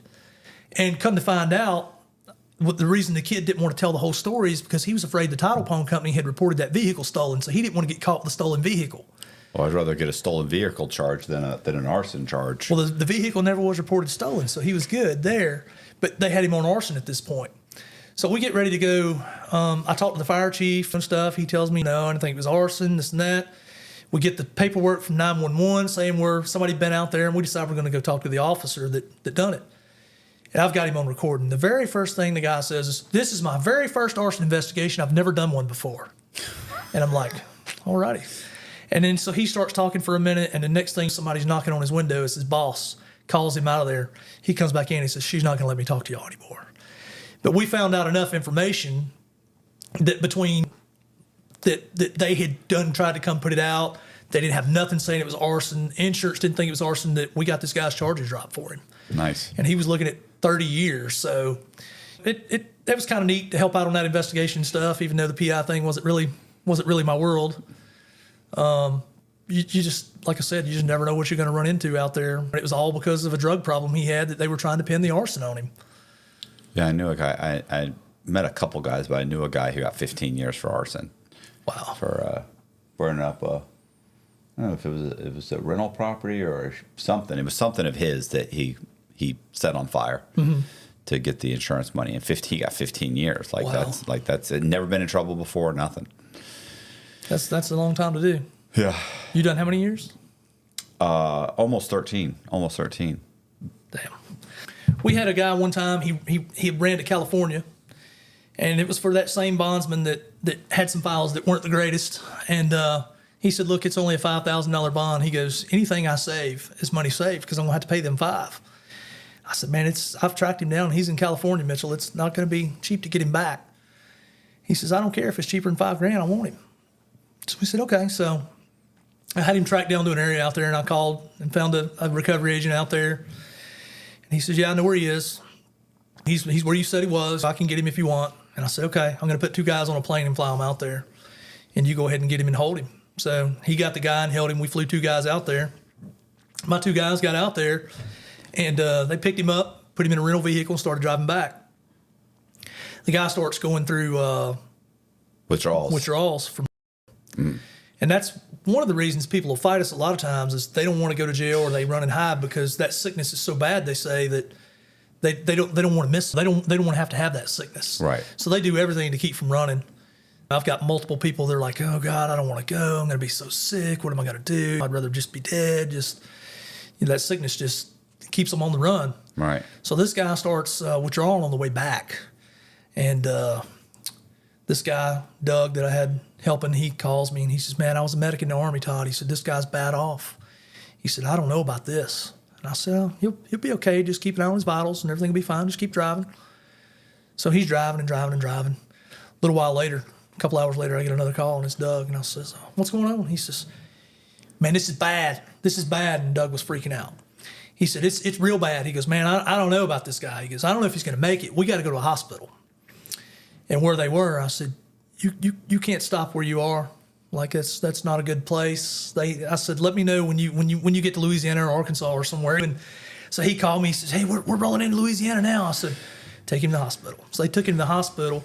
The next phone call I get, all I can hear is cling, cling, cling, cling, cling, cling, and it's the guy's leg irons hitting the metal bed where he's just convulsing like that in the hospital. So they have to sit there 5-6 hours. They're giving this guy drugs and IVs and everything else, and they're having to sit there with him and then finally, they clear him to go, and then they get back in the car and they start making their way. By this time, my guys are freaked out too. Somebody's almost died on them. Right. And my partner, he's in Arkansas duck hunting, and he's like, man, just bring him on out here to me. I'll drive him on back. So they get on out there. They meet him in Arkansas, and then they all have to drive this guy back to like Statesboro, Georgia, or somewhere. But it's just like, you just never know if somebody's on the drugs or has drugs on them. We ask everybody, do you have anything on you that you don't want to carry into the jail? And sometimes they'll say yeah, and we'll let them throw it away, or they'll say no, and then when they get to the jail, they're like, well, I've got a pipe in my bra or something. It's like, well, you're going to have to figure out how to get that out of there, because we don't have a female with us, and we're not touching that. So either you're fixing to carry it across the line, or you're going to have to get it out, because we asked you back at the house and you denied it, so here you are. Right. But we always try to help them, because we're not cops. We don't get any more charges on them or nothing like that. So I was trying to think of another story. I was looking for another guy one time, and had been looking really hard for him. He was running all over. And I was looking for a girl at the same time, too. I had no idea they were boyfriend and girlfriend. Well, we were looking for this guy, and so we pinned him down to where we thought he was. And we said, okay, we think he's over here, and we think the girl is over here. Well, little did we know he wasn't over there where we thought he was. He was over there with the girl. Well, as soon as we pull in this subdivision, we hear sirens and lights and stuff, and all these cops come flying past us. And we're like, what the heck is going on? Well, they were over at this other guy's house, and I don't know what was going on, but they come outside, and the older guy come out and was going to shoot him. And he had a shotgun, and he tried to shoot at the guy we were after, but the guy hid behind his girlfriend. Right. And they shot her up.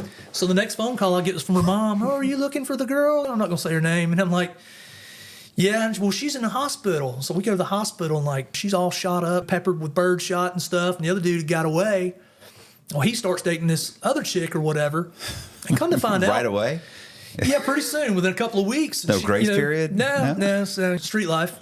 But so come to find out, the scam he was doing was he was getting these girls to lure in these older guys, and he would go hide or something, and then they would like lure him in and pretend they were going to do a sexual favor for the guy or something for some money, and then they would do what's called rolling him. They would beat his ass and take his money. Right. Shove him out the door. Well, I'd been calling around looking for this guy, and I'd found the phone number for somebody basically told me he might be staying with this girl in this apartment. I didn't know her name. I knew the apartment number, so through my databases, I just searched the apartment number, searched people with this address, find the person, find the phone number, call it up. No, I don't know him, whatever. So that night when I finally got up there to town, I decided, well, I'm just going to go over there. So I go over there and go to the door, and I'm like, hey, we're looking for Reggie. And she's like, well, I don't know him. But then she slipped up, and she's like, somebody called my phone earlier looking for somebody. I don't think when I called her phone, I didn't ask for him. I'd asked for somebody else that I knew he might be with, just to kind of throw it off. And she goes, somebody called my phone earlier, because when I asked her, she knew I was asking for this other person just to see. And she goes, somebody called my phone earlier looking for them. And I thought, I've got the right place. What's the odds of somebody calling looking for the same exact person that was somebody I knew would be hanging out with this guy? So the whole time she's got this little kid there. The kid's 3-4 years old, and the kid's like tugging on my side, and she goes, you're scaring my kid with your gun. And I'm like, I'm not scared. And the kid's like, hey, mister. And I just reached down and picked her up. I'm like, what's up, sweetie? She goes, we've got a man upstairs. I said, you do? She goes, he's in the closet. Like that. So we literally bust through the door, and this guy's sitting on the couch, and he's like, what's going on? So we start up the stairs, and she's going, no, don't go up there. And, of course, he's done moved away from the closet and hiding between the bed and the wall, and Doug drags him out, and I thought Doug was fixing to literally beat the crap out of this guy because he had a weapon and everything. And so we get him in custody and everything and get him back to the jail. But that was a funny story. Like, nobody would have known nothing except for the little kid tugging on my leg going, mister, we've got a man upstairs, and he's in the closet. I can see that he didn't have a girl to hide behind this time. No. And the kids will always tell you the truth. You always ask the kids stuff. Right. If you pull up in the yard and you see the kids, ask them questions, because they'll tell you things that everybody else is going to lie about. They'll be like, oh, yeah, daddy's at work, and he'll be home at this time, and he's just going to sit down there in that barn and drink his beer. I'm like, okay, we'll come back and talk to your dad later. Well, you'll pull back up in the yard, and the same kid will be out there on a big wheel. Dad's down there drinking beer. You just never know. Do you remember like what these guys were locked up for when you grab them, or you just kind of remember, we grabbed this guy? I don't really know. We normally do. I mean, I asked that before, but I'm wondering these stories, do you remember, I remember this guy? Because to me, I would have been like, this was bank robbery. This guy had robbed a convenience store. This guy was drugs. Right. Most everybody, it seems like, is drug charges most of the time. There'll be some robberies and stuff. We had a guy, he had like a small robbery charge or something, I think. Not armed or anything. He had robbed like a convenience store or something and had some drug charges. And we had been looking for him for a good while. And like he just kept disappearing, and he would supposedly stay at grandma's house sometimes. We showed up at his dad's house at like 11 o'clock at night, and his dad lives in like this big fancy neighborhood. And when you get into a neighborhood with $600,000-$700,000 homes and you're knocking on the door at 2 a.m, you're like, man, this just doesn't feel right. You'll get a bad feeling like you're just not at the right place. Dad was super cool. He's like, no, I don't have nothing to do with him. He's robbed the store. He's done this and this. So we're looking for this kid for weeks. We're chasing him here, we're chasing him there, and we're looking all over, and we can never catch him at grandma's. And grandma's half the only reason she's letting the kids stay there, and he's in and out. He's got multiple girlfriends, and finally we get a lead on one girl that he kind of talks to a decent amount, and somehow we follow her over to this house, and the guy's not with her. And we get to talking to her and this other guy that she's over there fooling around with. And we're like, hey, look, she's fooling around with this other guy, too, that we're looking for. You should talk her into, like, tell him where he is. He'll be in jail, and, like, he'll be out of your way. You'll have her all to yourself. So he's like, yeah, baby, like, you need to tell him where this guy is. Like, you really need to help him. Like, we've done got him on the hook. So we had no idea of the drugs they were doing and stuff. And she's like, I tell you what, I'm going to have him meet me over at Publix over in Lawrenceville. And we're like, okay, no problem. And so two of us get in this one car. We had 2 or 3 of us. We had Ford Fusions. Sometimes we'd be in this car, that car. We were always in different trucks, a Ford Fusion, a minivan, F-350. You just never knew. We've spotted stuff on motorcycles to pull up and scope stuff out, just whatever it takes to blend in. But so my partner decides, well, I'm going to ride with her. That way, when we pull up on the guy, we can all jump out of the cars and we can get him, because he's just going to be walking through a parking lot and going to meet her.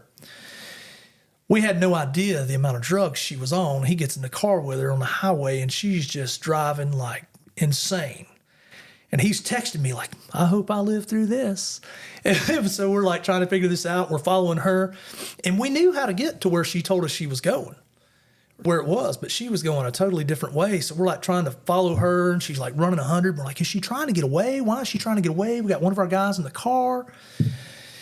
And so we're looking for this guy, and we get there, and we happen to look. There's like the Publix and some other shopping centers and a Taco Bell, and there he is walking across. And we see him, and he sees her Camaro. Well, then my buddy raises up the seat, jumps out. Jason, I thought, slammed the car in park. Jason jumps off because the guy sees us now. He takes off running. Jason runs after him. I jump out of the car, run her in the back, and I look, and the car's rolling. He hadn't even put the car in park. So I just jump the driver's seat and throw it in park, and I look up, and Jason is chasing this guy, and he's halfway down the side of the Publix. And I'm like, well, I'm just going to jump in the car and chase them down as far as I can. And when I get past them or to them, I'll throw the car in park, jump out, chase him on foot. Jason will jump in the car. He'll come pick me up wherever I wind up. So we get around the back of the store, and I'm going up through there in the back of the store. You can see it's like a guardrail, like on the side of the road, and then there's a chain link fence behind it. And you can see like a field, and it just kind of tapers off like this. And so I get up beside him, and I'm trying to nudge him over, but I didn't want to hit Jason. So I'm trying to nudge this guy over. And I finally got ahead of him, and I just threw the car up park, and I jump out. By the time I get around in front of the car and running, the guy's right in front of me. Well, he steps on the guardrail, steps on the chain link fence, like a 4 or 5 foot chain link fence, and he jumps. I step on the guardrail, step on the fence, and I go to jump, and I look, and I grab myself, hyperextended my knee, 40 foot down. He falls 40 foot down in the middle of some trees and woods and just whatever you can expect to be behind a grocery store that's about 8 years old that's grown up. Right. And he had no clue because it just gradually went off, and we didn't either. And he was 40 foot down. And I looked down, and at this time, we don't know if he has weapons or what. So we got guns drawn on him. We're like, stay still, hold your hands up. He's like squalling. He can't move. He's all broke up, skin up. So we're like, damn. Well, by this time, we hear sirens everywhere because everybody's done seen 2 or 3 guys chasing some dude through a parking lot with guns and everything else. So they've done called everybody. Right. And the police department, the fire department, and all show up, and they pull around behind the Publix, and they look down there, and they go, holy cow, who's going to go get him? Right. I said, y'all are rescue. I just put the cuffs on him. And he's like, and it was so funny because my partner at the time, he took and he goes, He took his handcuffs and he threw at the guy. He goes, put these on. He like dropped them 40 foot down, and the guy like puts them on. And we're like, don't move. He's like, I can't move. And right. So like we end up having to go around to this other neighborhood and go in the back and drag this guy out of there. The rescue didn't even want to go in there and get him out. What did he break? He broke his leg and like sprained his arm and like got all cut up and stuff. Well, the ambulance comes out there and we drag him out there, and he's like, oh, this is great. He's thinking, I'm not going to jail. I'm going to hospital now.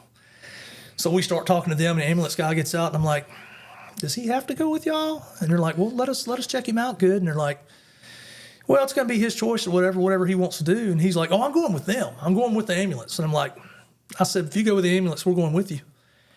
And they're like, well, I don't know if we have room for two of y'all to ride in here. And I said, well, then he's not going with y'all. And they said, well, he can go with y'all. Like we just gave him the choice. And I said, well, he don't get a choice. He has warrants. Right. So we took him with us. Well, Gwinnett County's not going to take him like that. So obviously we had to take this guy to the hospital. We're dragging him in there and rolling him in there in a wheelchair and stuff with handcuffs and leg irons. And they're trying to x-ray him. We're having to pull cuffs off and stuff. And they splint him up, and we got pictures of him in front of the jail with his handcuffs. We done bought him some food at this point, so he's smiling a little bit. But like, yeah, so had to drag him in after a broke leg and stuff like that. So, but I mean, it was crazy. He jumped off of a 40-foot wall trying to get away. But I mean, he had run so many times. He didn't know it was a 40-foot. He thought it was a 5-foot drop into some field or something. And that was one of those things. Like I said, when I got ready to go, I was like, I just barely caught myself, and I was so lucky because I would have been 40 foot down. It was bad. Like you just like I said. How tall are you? I'm 6'4". Yeah, it wouldn't have been good. That's so. 6 foot plus guys don't do well 40-foot drops. No, I'm sure I would have broke more than he did probably, or landed on him. It was kind of crazy. You don't expect that. You just don't expect somebody to run and jump off of a wall, and then there they are later. They can't do nothing at that point. Do you have a process like when you're scoping out a building or a house? Like obviously you check for the back door, but is there like a certain thing? Okay, like I got a 3-man crew. Like, do you kind of plan like, okay, this is his potential escapes, or how do you kind of scope out a building? Yeah, you definitely always check and see how many back doors there are. If there's a back door, a lot of houses will have a side door, back door, garage door, basement door. Depending on the house, you just never know. So you're always trying to watch and see, cover all the exits. So the more guys you got, the better.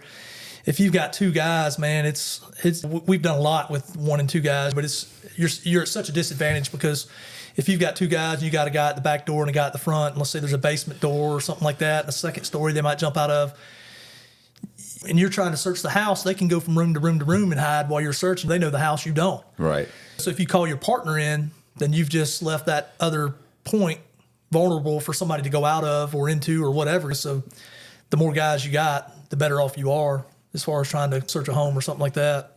How many of these guys run? Like, what's the percentage of people that actually run?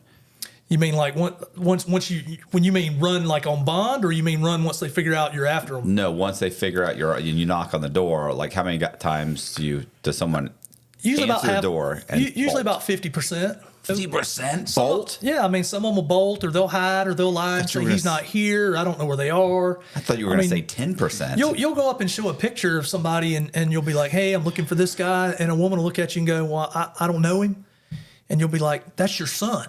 Yeah. And they're, well, I don't know him like that. Like, what do you mean you don't know him like that? Like, that's your son. Yeah, but I don't know what he does. I don't keep up with him, and they're hiding him the whole time. So he's in the spare room is what you're saying. He's in the spare room.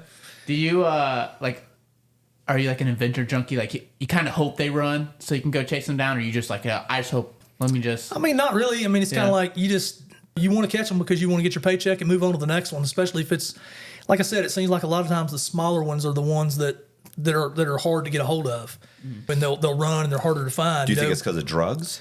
Drugs, and just they don't have anything in their name. They've never had anything, no asset to track them to. A lot of their family doesn't have anything, so it's just hard to track them. Living in extended stays, throwaway phones. So what happens when you have to like these guys are hard to catch? Like, do you call people up and say like, hey, you got to tell me where this guy is? Like his parents are about to lose their house. Like pretty much that's what you have to do. You have to strong arm everybody. You tell them, hey, look, you could wind up with a theft of services warrant because basically you've took our service and you didn't return him, he didn't come to court, so that's theft. You could wind up with a theft of services warrant on you, or you could wind up with a lawsuit on you. And some of them, they'll be like, oh, okay, I don't want that. And some of them are like, well, I don't have anything anyway, so whatever. You just never know. Some of them are down till the end, ride or die.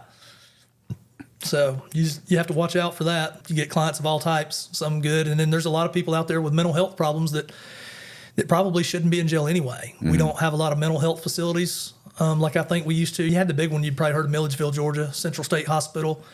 When I was growing up, we deer hunted around there sometimes, and I remember hearing on the radio, oh, two people escaped, and you'd be a little kid at deer camp going, man, I hope they're not coming here in the woods, because it was a crazy hospital. That was the thing. If you were bad when you were a kid, your parents would be like, I'm going to send you to Milledgeville. It was the crazy hospital. That's what they always said, but they shut it down and just turned all these people on the street, basically. And so we don't have any mental health. We have so many people.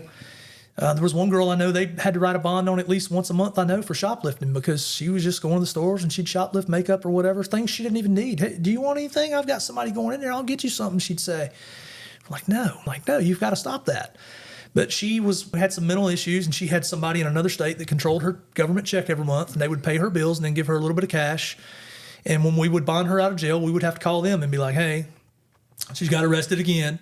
We've bonded her out, so this month we need you to send us a payment of at least $100, and they would send us a payment every month. And like we would have to pick her up and take her to court because she would forget to go or wouldn't go. Just a lot of people have mental health issues, and that's half of the problem. And then they'll try to get on the drugs, or they won't have insurance, so they'll get on different drugs. And the big thing out there now is everybody was doing drugs, and they're laced with, and that's killing people. People are on oxys and roxys and all these different pills and stuff that are real bad in a few of the counties. Yeah, I was gonna say, I think they closed most of the the mental asylums or whatever, mm-hmm. and they just funnel them into the prison system. It's terrible. Yeah, it's terrible.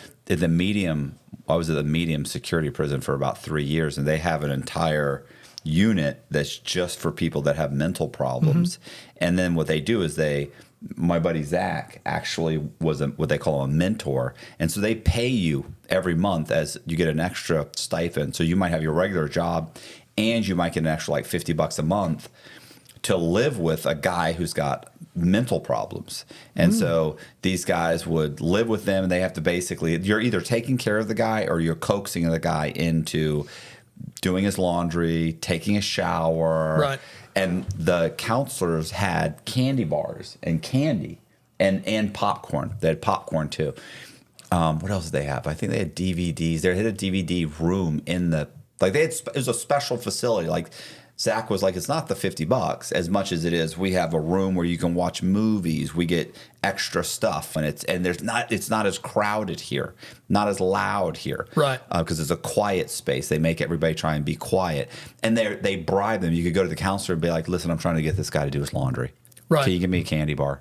Right. Like so I can go get it. So I tell them, look, I got a candy bar, but you got to do all your laundry. And so they're coaxing them, and they make their bed for them. They make sure that they change their sheets every once a week or something. And right. But they have mental problems, and of course they're drugged out of their minds. Right. Like they're all on like Thorazine, or I forget the other drugs that they're on, Zoloft, and all these drugs that just have them like they're almost like zombies. And they just keep them drugged up and have somebody kind of take care of them. Right. My partner that worked with me, Charlie, he when he was in college, he could go over to Central State Hospital and sit with them in a room for like 2 hours a day, and got college credit for going over there sitting with them. And he said he'd just sit there and watch TV with them. And they would be in 8 or 10 of them in a room, and some would talk to him, some wouldn't. But basically, he just sat there and watched TV with them and got a college credit for just hanging out with them, basically. Something else Zach did, I don't know if we ever talked about this with Zach. We should mention this. He also did watch. Guys would threaten to kill themselves, or try, maybe they half-heartedly try, or maybe they did try, whatever, and then they put them in this room, and they'd have to be monitored for like, I want to say 3 days, and then they pay Zach or another inmate to sit with them for like whatever it is, 8 hours, and then they have another inmate come, and so they literally have to sit there with a pen and a piece of paper, and they'd have a book, and they'd read their book and monitor the guy and everything he did all the time. Got up and went to the bathroom at 2:15. Right. Said he was hungry at such and such. I mean, that was just ridiculous. But they had to do it for like 72 hours or something. Yeah, and then they pay him for that. I think you get 25. Zach had all the hustles. An extra $25 every time you did that. So, but yeah, Yeah, we've definitely got to get some more mental health facilities. Through all this, I also have became a certified interventionist, certified drug and alcohol interventionist and stuff. And so, like, we had some rehabs in, like, Fort Walton and some different places that we would send people. And the people that done the course for us, they were like, hey, y'all are bail bondsmen. Y'all meet these people. Your first interaction, you get them on a course. You send them these people. And then they would pay us to send the people down there. And then they would fly us down sometimes, and we would go down and talk or speak or whatever. Different things like that. I was going to say that it seems like these guys, like, and sometimes they're doing drugs just because it's almost like self-medicating. Right. You never know what's behind somebody that, like, I grew up, my dad was an alcoholic. By the time he died, I never had been forethought enough to ask him, what made you start drinking? Or, like, I look back on it now and wonder if he had some type of depression or bipolar or something going on. Right. But he was a functioning alcoholic. He went to work every day. Every day he would go to work, but he might have to pour Jack Daniels in his coffee to get there. But he was going every day. He wasn't a drunk. Like, I had a grandpa that was a drunk. He would get drunk and go off on these vodka binges, and then you'd take him to the hospital and he would dry out. Come to find out, he was in World War II, and he was one of the people that they would send in, and he would go in and choke people out and kill them before things happened. And he was close to my aunt, and he had told her that's why he drank and stuff, that those thoughts would run away in his mind. And he didn't know what to do or whatever, so he would just go to drinking because it had scarred him so bad because he had crawled in there and choked so many people out and killed them. That was his job. I was going to say those guys that, like, Korea and Vietnam, they'd send it into the tunnels, like, give them a handgun and go in the tunnel. I'm not going in that tunnel. Right. You out of your mind. Right. Yeah, that'd tear you up for the rest of your life. And then when they came back, they call what, shell shock, but now it's PTSD. So, I mean, it's to basically rub some dirt in it and suck it up. Back then. Now it's like, hey, we got medication, but yeah, it's, yeah, I was going to say, I have a couple buddies that literally would come home every night, drink a couple of 6-packs, pass out, wake up the next morning, like, boom, ready to go. All right, let's meet the guys and do this. And it's like, right. Like, how are you functional? Like, you wouldn't drink all day, or in one buddy's case, would drink periodically throughout the day. Yeah. Got multiple DUIs, never get his driver's license back. But then as soon as he gets home, he starts drinking until he passes out, wakes up the next morning. Right. You never know That's kind of what I've seen. Insane. But then I've seen, like you said, others. I had a guy that worked with me when I was doing paint and body work. I'd have to pick him up for work, and I'd have to buy him a 6-pack on the way to work. And then at lunch, he would have to go get a pitcher of beer just to get the shakes to stop. But he was one of the best car painters I had ever seen. He could paint better than anybody, but he didn't want to be the painter. He wanted to be the helper because he didn't want the responsibility. But you could let him go in there and he'd outpaint everybody. Like, he was so good and so talented. And he ended up committing, drank and shot himself and committed. Jeez. So we had a time one time we were looking for a girl, and we were in Savannah, Georgia. And we had tracked her down to this hotel called the Alamo Plaza. And it was bad back in the day, you could tell it used to be a nice big fancy motel, 2 entrances between the building and stuff. You come in here and come out over here, whatever entrance and exit. Well, they had blocked it down to like one and boarded and plywood and barred one exit up. And we're like, something must be bad for them to do this. So we stopped, we talked to them, and we're like, hey, we're looking for so-and-so. We know she's here. We don't know which room. And they're like, oh yeah, she's in room like 113. Here's the key. And we're like, okay. And she goes, I'm going to go over there with y'all because they're going to have the chain chained or whatever. So we get over there, and when we pull back in the back of this place, man, there are drug dealers everywhere, prostitutes everywhere, and just all kind of stuff going on. So we go to knock on this door, and nobody answers. So I stick the key in it, and when I open the door, of course, it's latched at the top, so it won't go but so far. Well, when you're trying to breach a door or kick a door in and it's against something like that, you kind of would rather have a little bit of give. So I just pull the door back too before I go to kick it in. And what's so funny is the hotel person's out there going, kick it in, kick it. They're cheering me on to kick their own door in. This is clearly an employee. Yeah. So we kick the door in and we go in, and there's this guy. He gets up, runs over in the corner. He was her trick, I guess. He was there to for some favors, and they had some laid out over here, and they were doing some and stuff, and she was laid over on the bed butt naked, and she was every bit of 400 pounds. Ooh. So Jesus. it wasn't something that you really wanted to see naked over there. And they're freaking out. My buddy's going, oh gosh, oh God. He's like, let me see your hands and stuff, and trying to hold the guy in the corner. And I'm like, you've got to get some clothes on. And she tells the guy, just throw me my panties. And he reaches down and throws her something. I look at it and I said, that's an eye patch. I mean, it was a pair of panties that looked like they were I'm like, that's not going to fit. But it was a mess. So the whole time we had another guy, Kim, that worked with us in South Georgia. And he's standing outside, and me and Charlie's in the hotel, and he's going, guys. And we're going, we'll be out there in a minute, man. We got her. And he's like, guys. And we don't know what's going on. And we get out there, and there's Kim. And he's standing out there with a 5.7 Herzl pistol, and he's like holding off like 10 guys.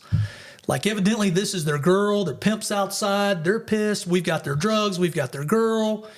And we're taking her out of this place, and they're not happy. And we're just trying to get out of there. So we're like trying to get out there and throw her in the car and help Kim and all this. It was a big mess. Like, they're surrounding the car. We finally get her and get out of there. But it was crazy. Like, you're like, man, we were fixing to be into a big shootout. Like, you don't know what you're going to run into.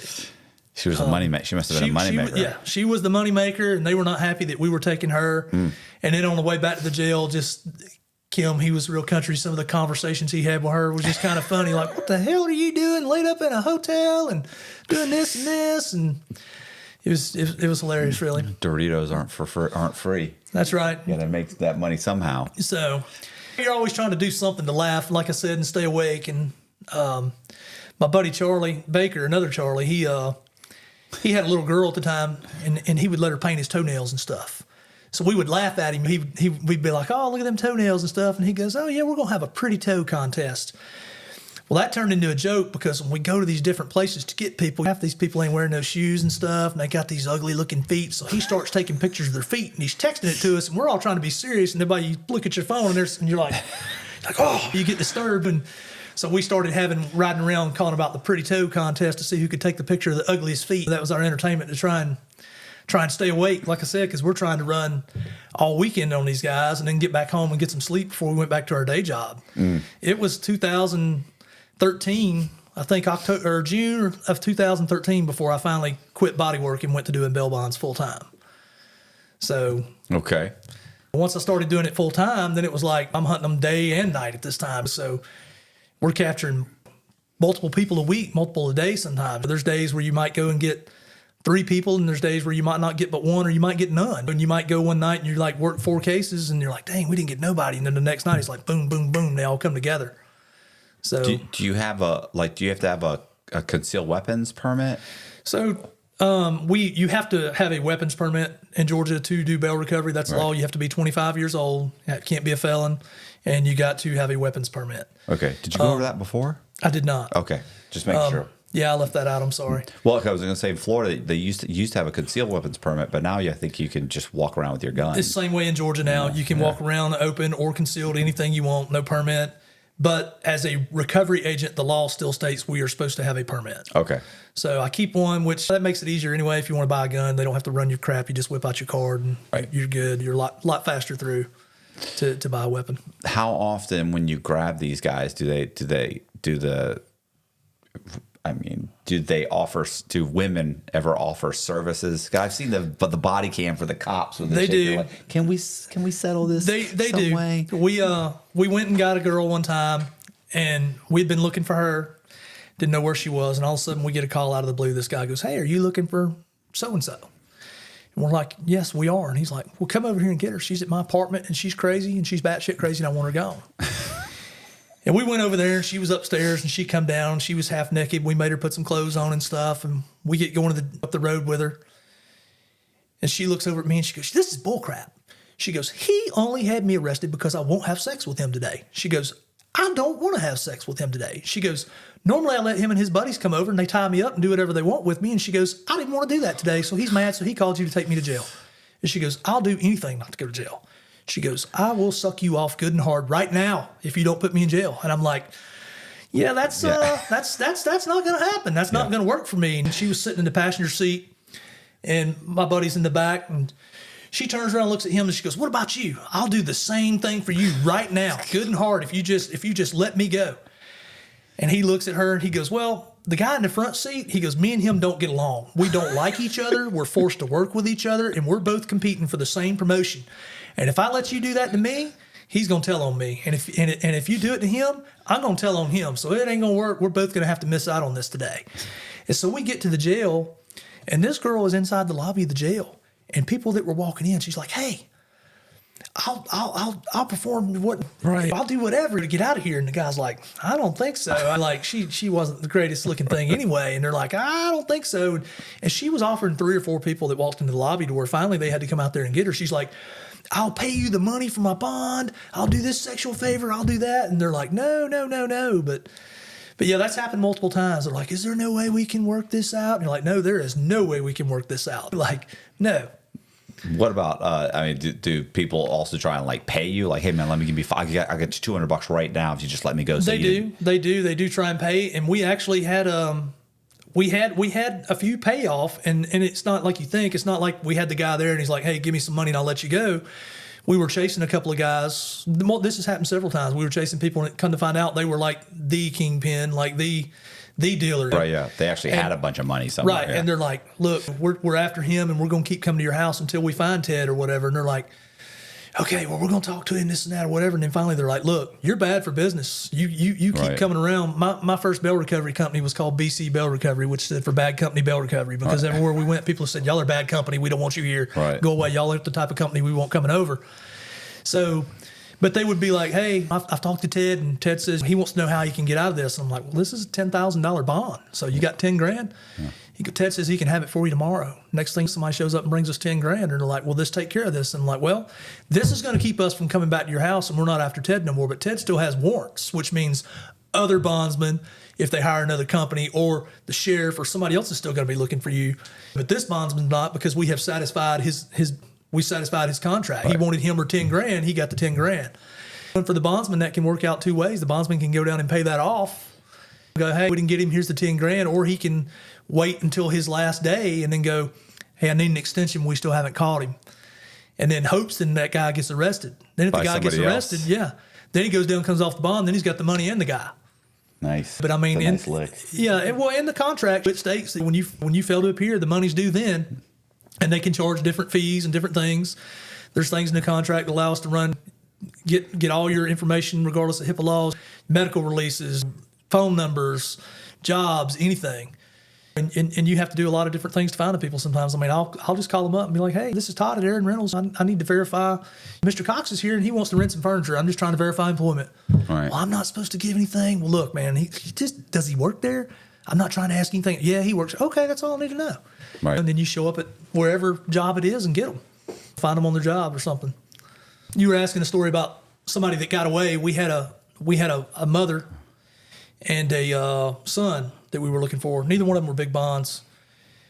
And we had a secretary that worked in the office for a while, and she would friend up some of the weirdest people that come in sometimes. It was just kind of odd. We're like, there'd be a child come in and she would just talk their ear off, and I'm like, it just seems odd. Like, and so she was a little different, but she was great as far as the job. Only she was stealing money we didn't know about for a while. She was paying herself for things that other people had done. And we were looking for these 2 people that she had wrote their bond, and it was a black lady and her son. And it seemed like they were just always one step ahead of us. We never could find them. And didn't know why. They were just one step ahead. And we knew that she had some interaction with them. We were like, something's up. Like, we cannot find these people. They're just always one step ahead. And we actually ended up several months later catching her when she had stolen some money. And she actually wrote a confession letter about the money she had stolen, wanted to pay it back. And she says, I will also pay the bonds for Ballo and Pass. That was the people's last names. She's like, I will pay those. And we're like, why would she say she would pay those? Well, come to find out, she had been tipping them off where we wouldn't catch them. For whatever odd reason it was. And that's why we didn't catch them, they were one step ahead every time. She's like, oh, they're out and they're coming to your house now, things like that. Was it a drug crime? One of them had a drug crime, and one of them had just like some theft charges. You get a lot of theft by deception, things like that. Yeah. I was gonna say maybe they were like drug buddies or something. We're not sure. I don't know if maybe she was. Yeah, I'm not sure. I know she had a kid that had some problems. I don't know that he was on any street drugs, but he was on prescription drugs. So I don't know if we're not sure what the deal was. Did she ever pay? So she ended up getting arrested, and she had to pay, I guess, restitution back on whatever. And then there's like a whole civil lawsuit. I'm not sure exactly what's going on with all that now. I don't dig into it too much because it's not my company. So Right. we had a guy we were looking for one time, and he called me the night before court. It was in 2013, I remember, because I was buying a brand new laptop, and I was in the store and my phone rang, and it was this Hispanic guy, and he's like, hey, let's be at court in the morning. I'm like, okay, we'll see you there. Get to court the next day. The guy didn't show up. Couldn't find him. So we track him all over, track him. Come to find out he went to Texas or something. Well, in Texas, the way the law works is you have to have a PI do your recovery or a Texas Ranger. And the people are supposed to be put in jail there, and then you have to extradite them, hope they don't fight the extradition hearing to come back to Georgia or whatever. So we hired a PI out of Texas to look for our guy, and he kept looking for him. Well, he had finally tracked him down in New York or something. Well, they wound up, I think all they found was he found out the guy had been the night before court or something. The cartel had come and got him and killed him. And this guy wound up he's like, hey man, here's what's left of him. Here's a picture of his head basically. Oh. And we were able to take all the documentation and everything and go get off of that bond with all that information and a death certificate. So that's another thing. If you have a death certificate, you can get off of a bond. It's kind of sad. Somebody will call you up sometimes. They're like, hey, just to let you know, my son was on bond for DUI, drugs, this and that, and he passed away. And you have to go, do you have a death certificate? I need a death certificate. I'm going to need a death certificate. Well, I won't have that for months. And you're like, well, I've got to have that when you get it. Right. They don't understand it. And they'll all, even if somebody's not dead, they'll all try and manipulate you and try to, well, my mom died and that's why I haven't paid, I haven't done this and I haven't done that. And I'm like, so what would you do if Georgia Power was fixing to cut your power off? Well, I'd pay them. And I'm like, well, I'm fixing to cut you off and put you back in jail, so you better start paying, and I need your 16-digit card number. I don't care about your mom dying. Did she take your credit card with her? Right. And they look at me, they're like, oh, what do you mean? And I'm like, it's a business. You got to be, you can't let them, they'll manipulate you and run you over if they can. Yeah. And it's like I said, and a lot of these stories, like a lot of people haven't even heard, they'll hear them here for the first time, because I don't really go around and tell everybody what I do or what I've done or tell them all the stories. Like, we just have always been more laid back about it, like I said, and done a lot of things undercover. But as it goes now, you're having to really watch yourself and wear body cams and a bigger vest, and there's just, everybody out there has a camera and social media, so everybody's trying to film you. So you definitely want to make sure you're doing everything right. I would think you would. How old's your son? He just turned 18. 18. I think you could take that body footage and turn it into a killer. That's what we're working on. That's what we're working on. Like, that would be hilarious. Oh, yeah. Or I guess I shouldn't say hilarious. Maybe interesting. It should be super interesting. There's a lot that'll be hilarious. You just. The people you run into and you interact with, it's like some people will never experience it. And you tell some of the people some of these stories, and they're like, "There's no way." Yeah. And they're blown away. And it's like, so when I was working full time, and I started doing this stuff, I was bounty hunting, obviously, in towns where I didn't live. And then when that guy got shot, I started working over here in other towns where I didn't live. So then that makes you wonder, wow, Barrow County, Georgia, put Barrow County on the map. It was like, what's happened out here? And it's like, you see all this bad stuff, so you start wondering, well, wait a minute, am I just seeing this stuff because I'm here and I'm in the middle of it, or was this same stuff going on in my hometown and I just didn't know it? Yeah, yeah. And of course, now you look back at your hometown and it's definitely happened there now. You're like, oh wow. So, yeah, I was gonna say that. Yeah, I would have to have a body camera. Because I'd be so afraid what these people are going to. Every time I watch one of these TikToks with the cops, like the girl, it'll be some woman, and you've watched the whole body camera, and then the supervisor comes up and they're like, he was touching me, he was inappropriate, he grabbed me. It's like, what are you talking about? Like, this guy never. Then they're like, okay, well, if that's the case, you can fill out a police report. I'm like, fill out a police report? I just watched the whole body camera. He never touched her. You know what I'm saying? Right. She wouldn't get out of the car. Like, so I can only imagine you guys, because at least the cops have kind of immunity for the most part. Right. And like I said, they've got a lot of powers and things we don't. There's very few things we can do that they can't. It definitely helps. We've had to help them in situations. We had a guy one time they were looking for, and I had a ankle monitor on him, and they come in our office and they're like, hey, I'm looking for him. And the guy had already came in there earlier that day and was going to turn himself in to me. And then, so I got ready to put cuffs on him, and I had like, my back was killing me at the time. And so the same secretary was supposed to close the door when he come in. And he had walked in the back, and she didn't get up and close the door. And so I got ready to put cuffs on him. He took off running. And then he calls back later, and he goes, man, you told me you were going to let me get my drugs off of me and stuff. I said, I was. He goes, well, you were cuffing me up. I said, yeah. Then I was going to, like, let your buddy get your drugs or whatever, like, no big deal, and take you to jail. So he had took off down the road, and I knew where he was, and he cut the monitor and stuff like that, but I knew about where he was. And the police had come by, and they're like, hey, we're wanting Mr. Tanner, and we want to find him. And I'm like, well, he's right down here. And they go, okay. So they come back a couple hours later. They're like, well, how do he's there? I said, I know he's there. Like I've had a monitor on him. He's cut it now, but like it's still laying there, and I know he's going to be there. So like, well, we don't know. And finally, they got some of the county guys, and then when my other guy had working with me got off work, we go down there to get this guy. We pull up in the driveway where the first one's in. There's 2 carloads behind us, and then there's some county guys around the back watching. As soon as we pull in, we jump out. He takes off running. Well, they had run from the cops so much here. They had like a 5 or 6 foot chain link fence. They had threw a rug over it where they could jump over it so easy, just crawl over it and not get skin up. Like they knew what was going on. So we pull up. He takes off running, and we just had got these tasers. Like we didn't have tasers for years. We just had got them, and he takes off running. And he'd already ran from me once today. And I'm like, you're not getting away again. So I tased him and let him up. He hits the ground. Everybody there starts hollering, he shot me. It sounds like a 22 kind of. Everybody's like, he shot Madre. He shot Madre. And then, so like, I get over there, we handcuff him up. And then the cops come in and they take him and stuff. And they start questioning him. And then, dude's pretty cool. He's like, oh, man, that's a good shot. And I'm like, you're like, yeah, square in your back. You're running. You're like, we're going to let you get away again. But it's just funny. Like I said, sometimes they kind of have to have that address on that warrant when they're looking for them, and that wasn't there. So if they know there's another way, we'll do it if we can. We always try to assist them if we can. So sometimes when you go to get people, sometimes this is the simplest thing. The bondsman I told you, sometimes he would give us files that people he got mad wouldn't pay. He gave us this file on these people that wouldn't pay, and he told us, man, go find them. There's like 3 of them I have on bond, and they all live together, and they're big. And he goes, I need you to go get them. So we get like 3 or 4 of us, and we're riding around town, and we're looking all over, and none of the information in the file was any good. So we finally find the place where they were living. So we go over there and we knock on the door, and then we get to looking around, and it's empty. And we look next door, and there's a trailer sitting there, and the door's just wide open. It's dark. It's like Friday night, like 8 o'clock. And we walk up on the porch, and you can smell the coming out. So my partner just walks on in. He's a little different, a little crazy. He just walks on in. The guy's sitting here on the couch, and the guy's sitting here, and they're watching wrestling on TV.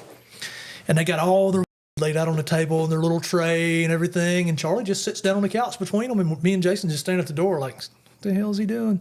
Charlie goes, come on in, guys. So we just walk on in, too, and the 2 guys are just sitting there like this. And Charlie says, what are y'all doing? And they're stunned. They're sitting there, they're like, we're watching wrestling. He's like, cool, man. I remember years ago, this wrestler and that wrestler and stuff. And he looks up and he goes, that smells like some pretty good you got there. He goes, man, you never know when a cop might walk in the door or something. He goes, y'all might want to like put some of that away sometimes. And they're just like, they don't know what to do. They're just paralyzed. Do they realize you guys are bound? I mean, they see our vest and stuff, but like they don't know what to do because like we're not saying nothing. We're He's like, oh, that smells like some good drugs, you know. Well, I would think that they might think you're police, right? So yeah, and we do get mistaken for them a lot of times. We one of the laws and things is you can't never do anything to portray yourself as police. So that's another thing with like I said, a lot of times we went into street clothes is because it's one of the last things you want to do is look like a cop because we're not supposed to be cops. Yeah. We're not supposed to do or say anything. Like we don't wear a badge. But if you don't say anything, you're wearing a vest and you've got a gun. I think you're a cop. Yeah. It's kind of like our IDs. They just say sheriff's office on them or whatever, and people see that and they think sheriff. They don't think nothing else. If they don't ask, I don't know what they're assuming. If they don't say anything, if they ask, I'm like, no, I'm not law enforcement. I'm a bail bondsman, bail recovery agent. But so these 2 guys, they're sitting there on the couch and they're kind of freaking out, not knowing what to think. And Charlie says, what happened to your neighbors? And they're like, oh, they're at home. He's like, no. The neighbor's over here. And they're like, oh, they moved. And Charlie's like, okay. And he sits there and watching wrestling. And he's just messing with them. Just trying to mess with their minds and stuff. And do you know where they went? He said, no, he got no clue where they went. Well, what kind of car were they driving? Well, they were driving a Crown Vic. Okay. But y'all don't have no idea where they went. One guy goes, well, all I know is one of them said that they found a place to live that they could all afford, and it was nicer than this, and it had a nice front porch on the edge of town. And we're like, okay. And we talk to them a few minutes, and then we leave. And they're like, we're laughing about it. We're like, man, wonder what was going on through their minds. They got all their weed laid out and everything. And we done freaked them out, messed up their high. So we go to Waffle House, and we're sitting in there, and we're like, man, how are we going to find these people? Like, they didn't have nothing to run in their name. They didn't own much nothing. And Charlie had always been a trailer park king. At one time, he owned about every trailer park in the county and slumlord. And he says, let's go get a newspaper. That's where they run all the rental ads.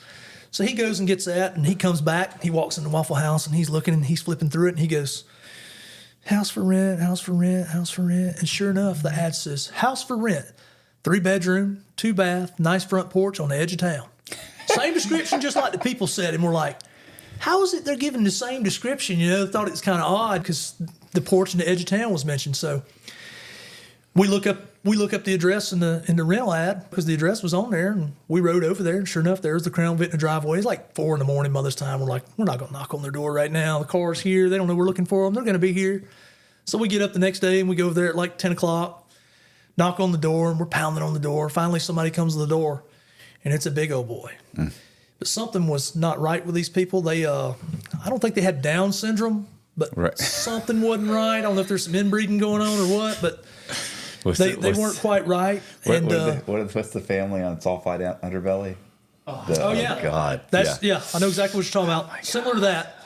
And I'm not making fun of them by no means. They were touched, and that's why the bondsman didn't want to go get them, because they were big and they were.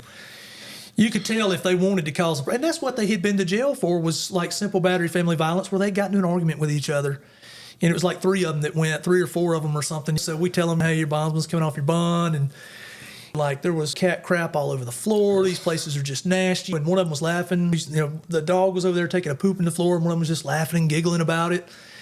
And we're like, yeah, they're definitely touched. I mean, he's like, am I in trouble too? And we're like, no, buddy, you're okay. Go sit down over there and color. And so you got the guy barking in the corner. So it was kind of like that. But the guy was so big that when I put his hands behind his back, my handcuffs would not go around his wrists. Jesus. So we ended up having to put leg irons on him. And luckily they got a longer chain, because like his arms wouldn't even go close together. And then we're trying to find other leg irons to handcuff the other ones because they're all that big. And you kind of felt bad because they were not mentally right. Right.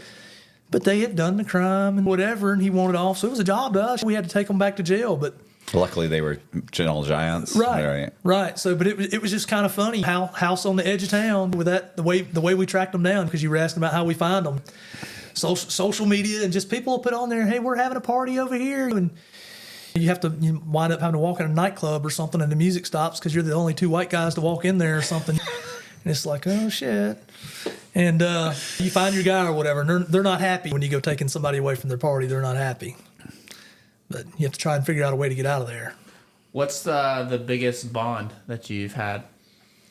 So I've probably done several that were 150,000 that we've done recoveries for. That's like $15,000. Yeah. And like I said, a lot of times there's not really much of a story to tell on them, because a lot of times they're easier to catch. I was just saying, you have, like you said, 150,000, and you've got a footprint. Like you don't. Yeah, right. You've done some type of white collar crime or something to where, and if you've got an automobile, I mean, believe it or not, most of the people we chase don't have an automobile. If you've got a car, I can usually find you. I can run a tag number, something like that. We work with some repo guys and stuff sometimes too, and they've got the flock system to where they've got all the license plate readers. They call them LPRs. They'll have certain cars. I don't know what does that mean? So you'll see a car sometimes riding around, and it'll be a piece of crap, like an old Nissan Sentra, and it'll have all these cameras. Have you seen the police cars that have the cameras on every corner? So we got police cars that have cameras on. We got police cars in Georgia, and you'll see there'll be like 2 cameras on, one on each fender and one on each trunk, and it's called an LPR, license plate reader, and it reads every car that comes by. And it'll run the tag. And if tag's in your name and you got a warrant, they're pulling you over. If you've got a whatever, they're pulling you over. And it's great because it catches a lot of people, but it misses a lot of people. Right. Did a guy have drugs in the car that just went by you? Did he have somebody in there he kidnapped? What did it miss? Right.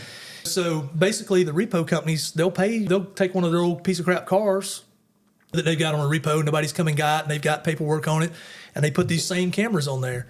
And they pay one of their employees to go ride around parking lots, apartment complexes. If you go to an apartment complex and you look around, like last night, we've got a guy we're looking for down here right now, and we were looking for him last night, matter of fact. And his name's Amanya Ely. I'll just go ahead and tell his name. He's got warrants, and he's extraditable to Georgia. And he's got felony bail jumping warrants. But if you go to an apartment complex and the cars are backed in, you're like, okay, they're probably trying to hide from the repo man or something, or maybe they're just backed in. Right. Because that license plate reader, when it comes by, it scans them, and they'll pay their employee to drive through Walmart and apartment complexes and around town, certain grids in certain areas, and it scans every license plate, boom, boom, boom, boom, boom, boom, boom, boom, boom, and they all go in this flock system. And in that flock system, if you type into that flock system, I'm looking for this plate, GDE 2283 or something, then boom, they'll say, oh, the flock system last picked it up in Tampa, Florida. I'm like, okay, my guy's in Tampa, I'm going to Tampa. And then I'll start the search from there. If I find where you live and I know you're in a certain area and I show you a picture to enough people or throw enough people money, somebody's going to rat you out. I'm going to find you. Wow.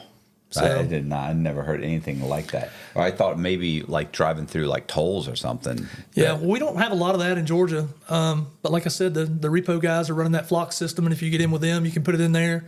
Even TLO, I think, offers a system now. It's like a wild card tag feature. If your car's spotted somewhere or something like that, you just never know where it's going to pop up, and then that kind of gives you a location. There's some other things out there you can do to track people now. There's been people throw trackers in cars or I was going to say phones, different things. Go out and pop something underneath the car that they don't even know about. That might have happened a time or two. You never know. But we had a guy one time, and he was in New York, and he had run from us, and he had run to New York. And a lot of times if they're out of state, like I said, it'll pay us 10% if they're in state and 20% if they're out. So if I found them out of state, unless they're close by, I would much rather pay somebody else to bring them to me or transport them halfway, and I pay them their 10% plus a transport fee, whatever the bondsman will agree to let me pay them. Right. So I'd found a guy in New York and found these two guys were supposed to be legit recovery agents. They went over and picked him up, and they said, okay, what are you going to do? And I said, look, I was working a full-time job still at the time, and I said, I'm going to send two people up there, and they're going to meet you, and y'all meet them in Virginia or whatever, and they'll pay you the $1,800 we agreed to pick him up and bring him back. And they said, okay. So they got there, and they got at the meeting spot. A lot of times when we pull up behind people we're looking for, we block them in. Right. Well, you think this is another recovery agent. You're not going to block him in. So he gets out, and he walks up to my partner, and he goes, hey, man, we got the guy in the car. And he looked and seen him. He said, okay. And he says, let me get y'all some money and paperwork and stuff. And he goes, okay, yeah, I need $2,800.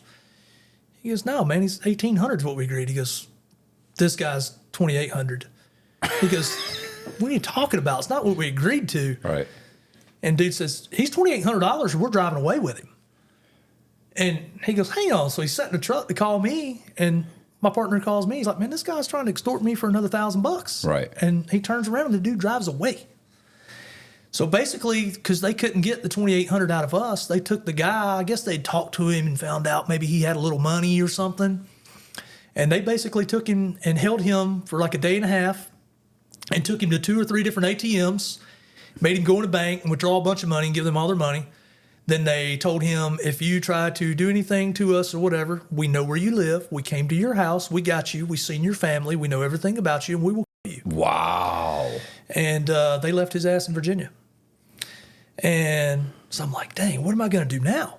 So I didn't know nothing about it. Well, 2 or 3 weeks goes by, and my phone rings. And it's the guy that I was looking for.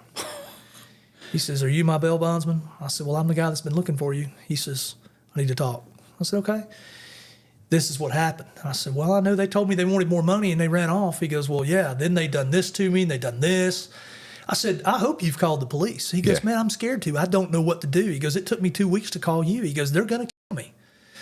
I said, they're not going to kill you. Yeah. He goes, they told me they know where I live. Although that is over the line. Like that's something that a normal person is not going to do. Right. They've already taken a pretty substantial step towards doing them. And he says, man, they told me they know where I live. They seen my family. They'll kill my wife. They'll kill my kids if I say anything. He said, what should I do? I said, you need to call the police right now and tell them. I said, because that ain't how this works. That ain't how I operate. That's not how my people. I said, those weren't my people. He goes, yeah, I figured that out. He goes, I just needed to get to y'all. He goes, what can I do now? I said, drive to me. He said, okay, I'm going to drive to you in a couple of days. And I thought, right. 2 days later, this guy pulls up. He's in a brand new BMW. I mean, he evidently had some money and stuff. He whips up in my parking lot. And he's like, man, I'm here to turn myself in. He goes, what can we do with my car? I said, we'll park it out back. When you go down to the jail, you take care of your stuff. You call me when you go to court or whatever. When they release you, I'll come down and pick you up and bring you back. And he goes, okay. So he was in the jail for 2 or 3 weeks. He got out. He called me. He says, man, I went and done my stuff this morning. They're going to reset all my stuff. He goes, they're going to let me out in a few hours. I said, call me when they let you out. So he called me. I drive down to the jail, pick him up, come back up. He gets out. I go around back, get his car, pull it around front. And he just goes and sits in his car, and he's just sitting there. Like 15 minutes later, I walk outside. I said, are you okay? And he's just gripping the steering wheel. He says, man, I don't know what to do. He said, this has all messed me up so bad. Like, he says, I don't know what to do. He goes, and you've done everything you told me you were going to do. You were so honest. You know, I just can't believe all this has happened. But it flipped him out because they were gonna extort him for whatever they could. Did he ever call the police? I don't know. See, a lot of times, that's the thing. A lot of the times when we do stuff with people, like we put a guy back in Rockdale County one time, and then I had a bondsman call me and go, do y'all have the body cam footage from what happened yesterday? And we're like, yeah. And they're like, well, how was he? And we're like, well, he was fine. Why? And they said, well, he hung himself in the jail yesterday. Wow. And we're like, what? And they're like, yeah.